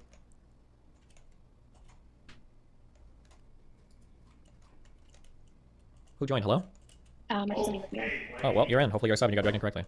Yes, I am a sub. I joined out like 5 minutes ago. Well, aren't you fucking lucky? Nice job. Right No, I'm a woman, so immediate privilege. Excuse me! We're not doing ironic misogyny either, so I need you to rescind that joke. The joke is absolutely rescinded. Okay, thank you. Go ahead. I am very curious how deep you'd be interested in getting into the evolutionary psych stuff with people like Fresh and Fit and Sneeko. Almost not at all. Why? A little bit. Because I think that you hit on a lot of points that whether you realize it or not, it's very evolutionary psych. Like for leaves, for example. And they didn't seem to understand what you were saying whenever you mentioned it, but that was incredibly important, and I feel like it just got blown over a little bit. So I'm trying to think of a good place to start. If you don't care, you can cut me off at any point. I think the issue is that like if I was trying to explain like anything related to Evo Psych, I could do it without ever having to invoke Evo Psych. Yeah. Like that's kind of my issue, that I don't need evolutionary psychology to explain like real human interactions or things that happen in the real world. And if that's the case, then jumping into the Evo Psych world just presents like so many weird issues that it makes me not want to do it, I guess. Yeah, that's understandable. It feels like a lot of their points are so easily torn down whenever you're understanding the context of what they're saying. Anyway, so, well, yeah, what do you mean by that? Or give me examples. I like to speak to examples now. So give me a specific example. So resources. Yep. Or even short-term mating and long-term mating. I think that's you pointed out a couple times that they don't distinguish between it, which I think is very intentional. Because I think all of it is intentional. All of the Evo Psych, like bringing it up, the invocation is always done in some weird post hoc way. But I think a lot of their ideology is, like for instance, when they say women don't know what they want, women don't know what they want. But when they pull women on their show and the women say something they agree with, well, now the women are like very honest and very truthful. It's like, okay, well, yeah. I think that even something as, like, there are a million different mating strategies and we use them a million different ways. So, for example, going for long-term versus going for short-term versus going for cheating versus going for, like, all of these different things completely change the strategy that's being used. And a lot of the stuff that they're saying is that they're trying to attract women for short-term mating, but then they're using things that women would want in long-term mates as, so for example, resources. Resources are beneficial in the short term.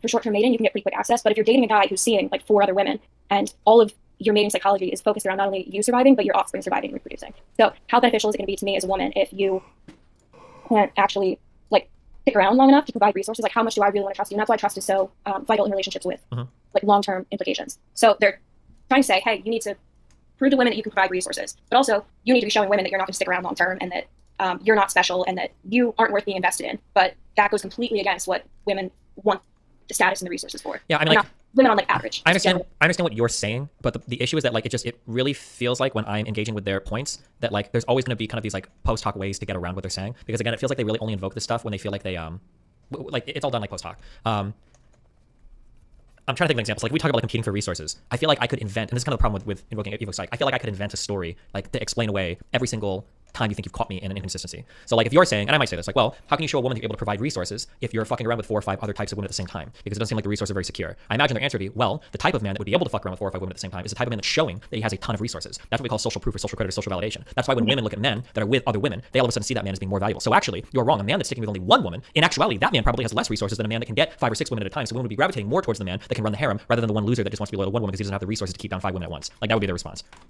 And then you're in like some weird post hoc world where you have to try to like make up reasons against their made up reasons, and it's like it just gets like very fucking weird very quick, and it's like there's no point. I think that's why I don't like to play in that battlefield, because it's basically whoever can craft like the better story basically is what it feels like.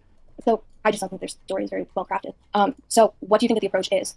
The best approach for doing damage control, which it seems like that's. I think the best approach would be to fight. If I want to fight an Evo Psych ground, I need to stake out one strong position and fight really hard against it. That would be the best way to do it. I had that position and I had it prepared, but I think I don't know if I either reads my subreddit or he very likely like didn't step into it. But I did a lot of research on that 17-to-1 female to male mating ratio a long time ago, and I had a whole line of argumentation to debunk that. But even though I tried to bring that conversation up a couple times, they always steered clear of it every time. But I think that would have been a good line to go down. So they cite the study saying that well, at one point in time there was 1 man for every 17 women, but when that came up. when that came up, Jesus fuck, hold on, my chat is screen in front of me. When that study is brought up, in reality, that's like one bottleneck that appeared 5,000 to 7,000 years ago. It was one time that it happened in fucking in all of human history, where it seemed like that DNA was such that there were like 17 women for every one man. And some people read that as going like, oh my god, it must have been like these hugely uneven like harems ran by these powerful men. But that's not true at all. Like back then, the tribes were patriarchal. Women would go outside of tribes to like have sex and be married to other people, but men would all stay in tribes. And anytime one tribe was wiped out, a whole line of male DNA would be lost. Not in the same way for women, because when tribes are women are still in other tribes. And if we really truly believe that an uneven balance of resources or uneven distribution of resources is the reason why men are able to keep multiple women locked down, and that's why throughout all of human history men have been so insanely harem oriented, then you would have expected to have seen that trend either stay the same or increase as wealth inequality grew, but it didn't. Once chiefs and kingdoms and serfdoms and all these kingdoms started to rise up with food and resources and everything, and inequality grew between the poorest and the wealthiest, you actually saw more and more people tend towards like monogamy or whatever, which seems to fly in the face of the idea that men with lots of resources can lock down lots of women. Like that's just not actually the data on the history there is the complete opposite of how they usually present that study. And then for the other examples they brought up, which I was more prepared for, but we didn't get into it much, anytime they bring up the idea of like powerful men having harems in history, and they bring that as though like women will get with powerful men, that's not actually true. In history, those societies were all incredibly driven by men, and women were oftentimes forced to be part of a harem. It wasn't like women were choosing it, like, oh, I'm going to go and be with the king, I'm going to go be part of the aristocracy. Usually women were sectioned off from society, high class women, and they were forced by men to be part of these harems, not because they were choosing it. So I would probably, because that was the history argument that I prepared for, and I was ready to say I was position there, but it didn't come up unfortunately. And then every other like ego psych story is another just so story, but I have to get ready on any of those. Like they bring up that weird like genital electrode one, but I wasn't like read on that, so I didn't have like the data to fight on that story either. But you just have to be like really prepared for particular things, and then be willing to go like really deep into one or two examples, I think. I think it's really the short-term versus long-term mating, especially the leagues, because it seems like they really did not understand that like you're not going for the fullest, high status, absolute best that you can get if you're somebody more in the middle. Yeah, but that's what they kept saying, and they'll say, well, actually, dating apps have given women the opportunity to do that. And I think I even countered by saying, yeah, but those women aren't dating those men. It's like, well, they try to. Like that's always what they would say. So it's frustrating to hear all of it, especially like I'm trying to kind of force the narrative that you don't need to be nice to women, you don't need to like that women don't value kindness or like industriousness or intelligence or like anything besides like just strictly resources and physical prowess. But like even just resources can do nothing for me in terms of evolutionary fitness if they're not being fully given to me. And so I think that you were on No Jumper, and the one guy mentioned that, and this was a really good counter that you gave of, oh well, nobody wants to be with a woman who's already been like, how is she going to prove that she can be wholesome and like not cheat if she slept with 500 different guys? But it goes the opposite way as well, and you pointed that out rightfully so, but they skipped over it a little bit, where that's a sign of whether or not a man is going to be committed enough to then give you the resources long term, because there's not a huge, the way that they describe sexual conflict in being like men versus women, like the majority of where we're aiming for is to successfully reproduce. Like we want happy, healthy relationships, we want successful families and offspring because we have such a huge time investment to getting a child to reproductive age. So like we've been pushing so far, especially, I mean, it's a little bit easier now because we have a lot more connections, but the way that we have pushed into like where we have kids that are staying home until like 25 years old, even though they can technically reproduce it like however old. I don't even get that word, but like yeah, I mean, like I understand, but like this is going to be made a little bit more complicated too by the it's going to be made more complicated too by like the different strategies or the dating apps that exist and the different strategies that people can pursue on that as well. So like for instance, everything you talk about in terms of reproductive health is going to be a reproductive strategy. It's going to be true in terms of like having offspring and whatnot. But I think when women are being sexual in their early 20s, I don't think they're necessarily thinking of things like that. Like if a woman is going on Tinder and she's like 19, 20, 21, she's college age, she's probably not thinking of like future potential partners. And I think there's like an interesting thing that happens. Here's something that's like this is a challenging thing for young men. Okay. I'm going anecdotally here, but so I could be wrong. But I feel like I could go. This happens. I feel like I could outcompete almost any 20-year-old man for a 20-year-old woman. And I think that young men see that because the things that are usually desired for men are things that you're not going to have when you're 20. It's going to be when you're 25 or 30, unless you're from like a rich family maybe.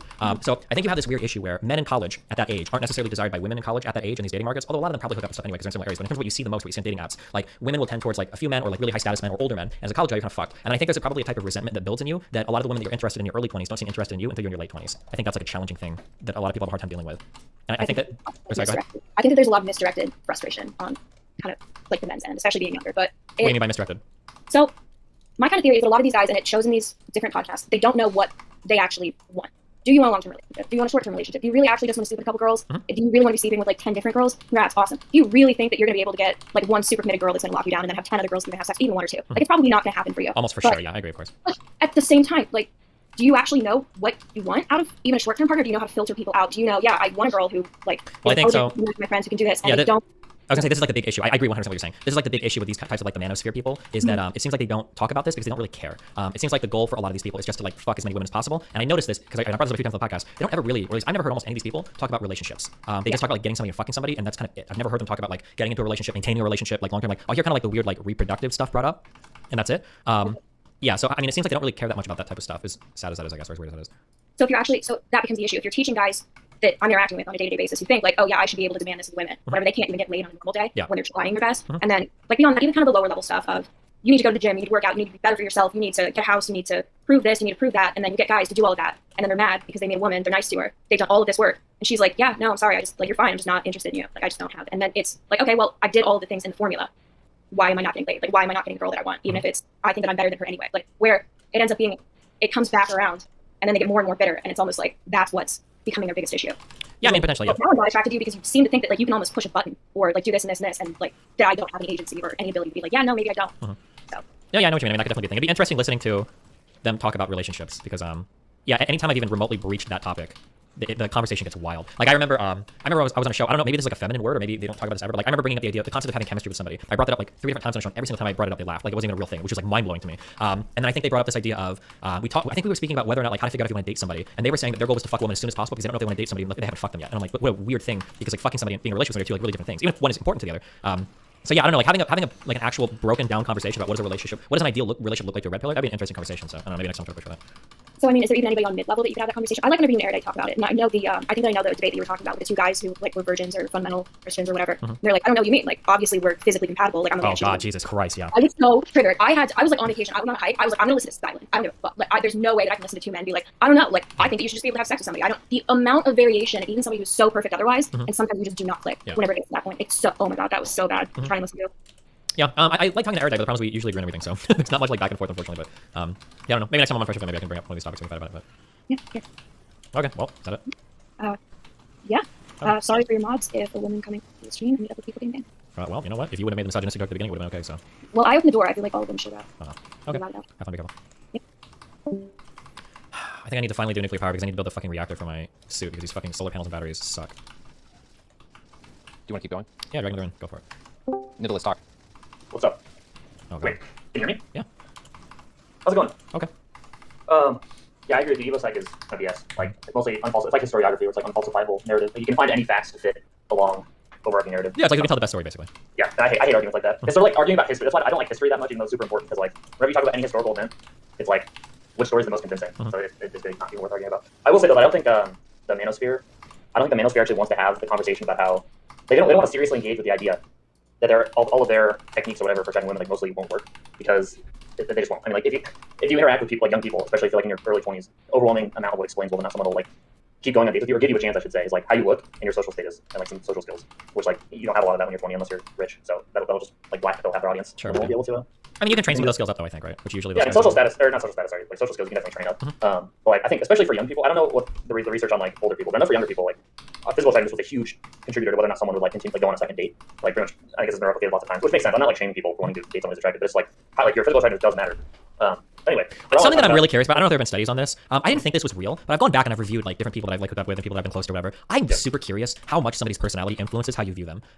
Because there are some girls that I've gone back and I've looked at and I've had like really bad interactions with, and I'm like, I think this girl's probably pretty hot, but she looks so fucking gross to me. And then there are other girls that I've like had really positive interactions with, and I look at them and I'm like, this girl might be kind of mid, but she's like super beautiful to me. I like the way she smiles, I like her attitude. Like I'm really curious how much of that, like I know you're not gonna have like a 2 that looks like a 10, but like I'm wondering if you can have like a 5 or 6 that looks like an 8 or 9 to you because of like how much their personality comes through with the way they look. That's something I've been really interested in. It's hard. I don't know if you could even begin to like measure that, but yeah. Yeah, the only research I've seen on that is like people did experiments of like what predicted whether or not someone would go on a second date to like people on a first date, and like physical attractiveness explained like 50% of the variance, and then like personality, but that's misleading because variance is like R squared, right? So you have to, so there's actually pretty decent correlation between being good at talking and having good personality and like going on a second date. Just physical attractiveness matters a lot, but like what that means is you can find someone who you mesh with really well, you have good chemistry with, and you find that person, you hold on tight, and like so yeah, that's not something that people really talk about because it's sort of the whole like red pill community is kind of cringe to me. So yeah, good job. But speaking of that, the ability of you to go on Fresh and Fit, by the way, these people who like pretty much have polar opposite views of you and like you're able to be appealing to their audience. Like if you look in the comment section, right? Everyone there is pretty much like, I may disagree with somebody said that I really like this guy. Like some of them were like, this is the best episode you've ever done. And I don't know how much of that is just like, those are the most upvoted comments. I don't know how much of that is like GGG going in there and upvoting the comments. Yeah, I mean, like I'll take some credit for that, but also I'll give a lot of credit to like Myron and them too. Like they have me on. Like it's pretty crazy. Or even like Sneeko. Like these are people that I have a lot of disagreements with, big disagreements with, but they're like willing to have me on and have a conversation. I have a lot of respect for people that are willing to do that. So yeah. So this is leading into my general question, which is like, seem to be really good actually at communicating with people to the right of you in a way that they really resonate with. It doesn't mean you're going to convince like Richard Spencer to become a Sokka tomorrow, but it does mean that like you can reach average people who are right of center with ideas they would have otherwise not been able to accept. Yeah. My question to you is, why can't I do that with people on the left? Well, I don't know if I would say you can't, but my question is how. Like, how do you? And I want to get specific because like the right wingers, I know how you do it. I know what arguments are convincing. I know what arguments I've heard you use that are like sort of convincing to me. You appeal to like. You just appeal to like certain aspects of reality that they get right, but then you say maybe your interpretations could be a little bit wrong. And that normally is enough for people who are a little bit to the, and that works for people to the right of me as well. But how do you talk to people to the left of you and actually get them to sort of like be on board with what you're So this is kind of what I was saying in the past. Why I feel like this is so unbelievably fucking difficult is that I feel like I can talk to people on the right because I feel like those people are hungry for understanding. Like they're just kind of like looking for somebody to like understand their point of view because I kind of feel like they've been ignored by all of society. Appealing to people on the left is much harder because all of society right now feels like it's built around catering to their viewpoints and their wants and their needs. So like if you've got a bunch of guys that are here to listen to every complaint you have and they're gonna blame all your problems on capitalism and colonialism and ADHD and like all the ills of society, everything is against you. Like those people have the world listening to them and they feel like that. They have that feeling. So how am I going to reach that person when my message to them is going to be like, hey, listen, it's actually not the whole world against you all the time. Sometimes you're just a lazy fuck and you need to like do some shit. It's really difficult for me to communicate to a type of person like that. Whereas people on the right, they're generally, it's kind of the opposite with them, where people are saying like, oh, well, you're white, you should be fine. You're white, you should have everything okay. Like, it's like, well, hold on. Just because you're white doesn't mean you have everything figured out. Just because you might have a little bit of privilege in one area doesn't mean that you have like no problems in life. Like, that's bullshit, right? So my messaging to both groups is, in ways, it's kind of the opposite. So it's easier to communicate with the side you're supposed to have compassion for, rather than the side that honestly, truly, probably needs a lot of tough love right now. Like, lefties right now in the United States need a lot of tough love. They need to be told that, hey, you're being a fucking baby about almost everything. Not everything that bad is happening to you is because of neurodivergency or fucking white nationalism or colonialism or racism, right? And that's a tough message to deliver, and a lot of people don't want to hear that. So, like I say, I'm asking because like it needs to happen at some point, right? Because I mean, the trend, you'd hope so, right? but... The trend of like young people, especially. I know young people don't vote, but I mean, eventually they're going to get older, get more institutions, etc. I mean, the trend is just like increasingly like further and further to the left. And I don't know how much of that has to do with like complete ineptitude of the Republican Party. Maybe it has to do with some of it, but like there has to be. I haven't given up. There has to be like some way to reach these people. I just haven't figured it out yet, and it's a little harder. It might be easier for you because you're someone they view as like already left of center. Well, not all of them, but some of you use left of center. Whereas someone like me, I'm viewed as like a literal Nazi. So there's like nothing I say penetrates. But there has to be some way. I feel like to get them on board. I just don't know what it is. Just wondering if you had any ideas, but in general, I agree with what you're saying. Yeah, I mean, no, it's difficult. Like, like eventually society's gonna swing back, and then when it does, we have to figure out what to do at that point. Because you think it's gonna swing back? Yeah, it has to eventually, right? Nothing lasts forever, essentially. I don't know. I don't feel like it's a pendulum. I feel like it's more like a boulder rolling down a cliff.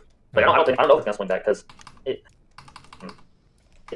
it hasn't swung back at all in like the history of the country, has it? At least I'm talking about America specifically. There are some countries that like have moved further right over time, but like America, I don't think. Yeah, I mean, like there's like a march historically towards progressivism or towards like more progressive values, I guess. But I would say that like the progressive values that are being championed today, it has a much different feeling, I think, than the progressive values of the past. Like or at least it feels different to me, but that might just be my age stating. I'm not sure. Like I said, like the old like elitist liberals to me today are like center left or maybe even center right feeling in terms of like how they be treated. Yeah, there's like a yeah. Well, I was gonna say, yeah, there's been like a huge swing in terms of like what's considered acceptable, and like there's something in my mind. There's like something noble about a dude that wants to go march and scream about how like gay people should have a right to get married. Like there's something noble about that to me. I think that's good and fine. But there's something way different than people that are like accusing you of being like transphobic because you won't accept like Z's or like neopronouns. It feels like a whole. Trying to bomb your data center. Yeah, or there's just like, it's a whole different thing. It feels so much different today than but. Yeah, I would agree with that. I mean, I think it is different. I don't know. I mean, obviously, like there have always been crazy people on the left. So like it's easy to like point to some point in history and be like, see, it's always been this crazy. But no, I do agree with you. There'll be some people on the right who say, no, the ACLU has always been like dog shit. Like it isn't just a recent thing. But if you look back, like I could never absolutely not true. Yeah, I agree. I could never imagine the modern ACLU like defending the KKK. Like if the KKK even still exists, I think it's probably like mostly federal agents, but like. Well, they changed under a lot happened once Trump rolled around because they got a lot of donor money from people that post Trump. So I think it radically changed the priorities of that institution, if I can call the ACLU institution, that organization. I saw like another. I don't know if it was a poll of like voters or if it's just like more Republican people generally, but like the GOP today is like slightly more to the left on some issues than like the Democrat Party of like the early 2000s, like 2001, 2002, which just to me was like that was crazy. Like some rhetoric, I think, especially under Trump, has moved further to the right. Like in terms of like actual policy, what they're willing to support, like a lot of Republicans support gay marriage. Yeah, there are a couple issues that I think that left kind of won on. I think gay marriage is one of those. I know some people in my chat even will like fearmonger, but like I don't think we're seriously going to see fights over gay marriage anymore. Oh no, never. That's great. I don't think. I think the trans issue is eventually going to be one too. I mean, that's. I think. Here's my theory: is that most conservatives, if you talk to them, they basically say like, yeah, if you say, do you think there are sex differences? They'll go, obviously. You say, do you think any sex differences exist in the brain? They'll go, for sure. Well, there you have transgenderism basically already. You admit those two facts essentially. It's like a 2-foot step. At least in my experience talking, it was like a 2-foot step. It's like, well, is it really impossible that someone with sexual characteristics of one brain is born in the wrong body? Is that what you're saying is impossible? And I have to go, well, no, it's not impossible. I think what they oppose is self-ID and not transgenderism in itself. Yeah, that might be possible. I don't know. It's hard to say. I don't know where anybody's at on that right now because the left and right positions are pretty insane where everybody's fighting it right now. So it's hard to get a finger on like what the fuck is anyone actually for. And I'm not as like tuned into the trans discourse. Could you tell me I actually don't know. Is saying you need gender dysphoria to be trans, is that now considered? That's transphobic, yeah. Really? Okay. I didn't know that. That's what I thought it was. So I was really confused. Yep, that's a big transphobic position now, so yeah. All right, well, thank you. I'll head out. Yeah, no problem. Be careful, my dude. Wait, was I dragging him or was Like dragging him? I was. One second. Before I get to this, I'm gonna go after this and eat. I just want to say I apologize for that earlier. I apologize publicly to the bear and Nino, and I will not be meddling in. I see you guys were on. Did you get in trouble? It's not about that. It's just about what I've been seeing. Yeah. Oh no. Like got taken out by the bear. Oh no, he got eaten, guys. I'll be issuing my apology tomorrow. He mauled me. Who is this? Here you go. This sound looks fun. All right, later, guys. Akiva, it's your turn. Avika, nice one though. Whatever. Hello.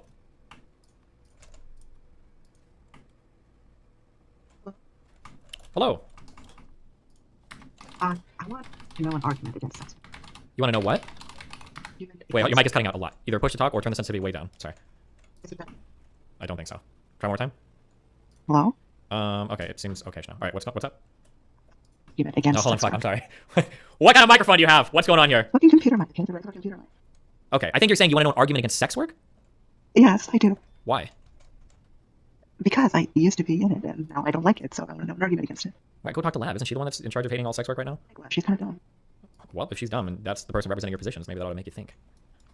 there's a better like argument for it, and I like the inkling someone in my head. I just need a good one. No, I'm gonna argue against sex work. Go figure that out on your own. Damn, I like porn. Wait, hello? I think you're talking, but it's like. Bloop, bloop.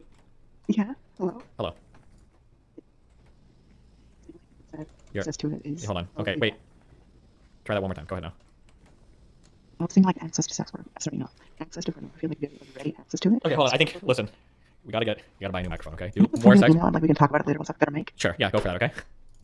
Okay, thank you. Bye. Okay. Bye. What, Oren? Yo, what's up, man? Nothing much. What's up with you? I wanted to talk to you about some things that we probably disagree on. Okay, go for it. First, I wanted to get some foundation. I've heard you mention that, with some conviction, that Guccifer 2.0 was a Russian asset. If not Russian asset, I believe it came out that they were taking direct direction from the Kremlin. I believe that was the case. Yeah. I don't think that's the case. I've never seen anything that suggests that. If Chatter's got a link, I'd love to see that. But if that's the source of your conviction, if that exists, then I don't have anything to throw back against that.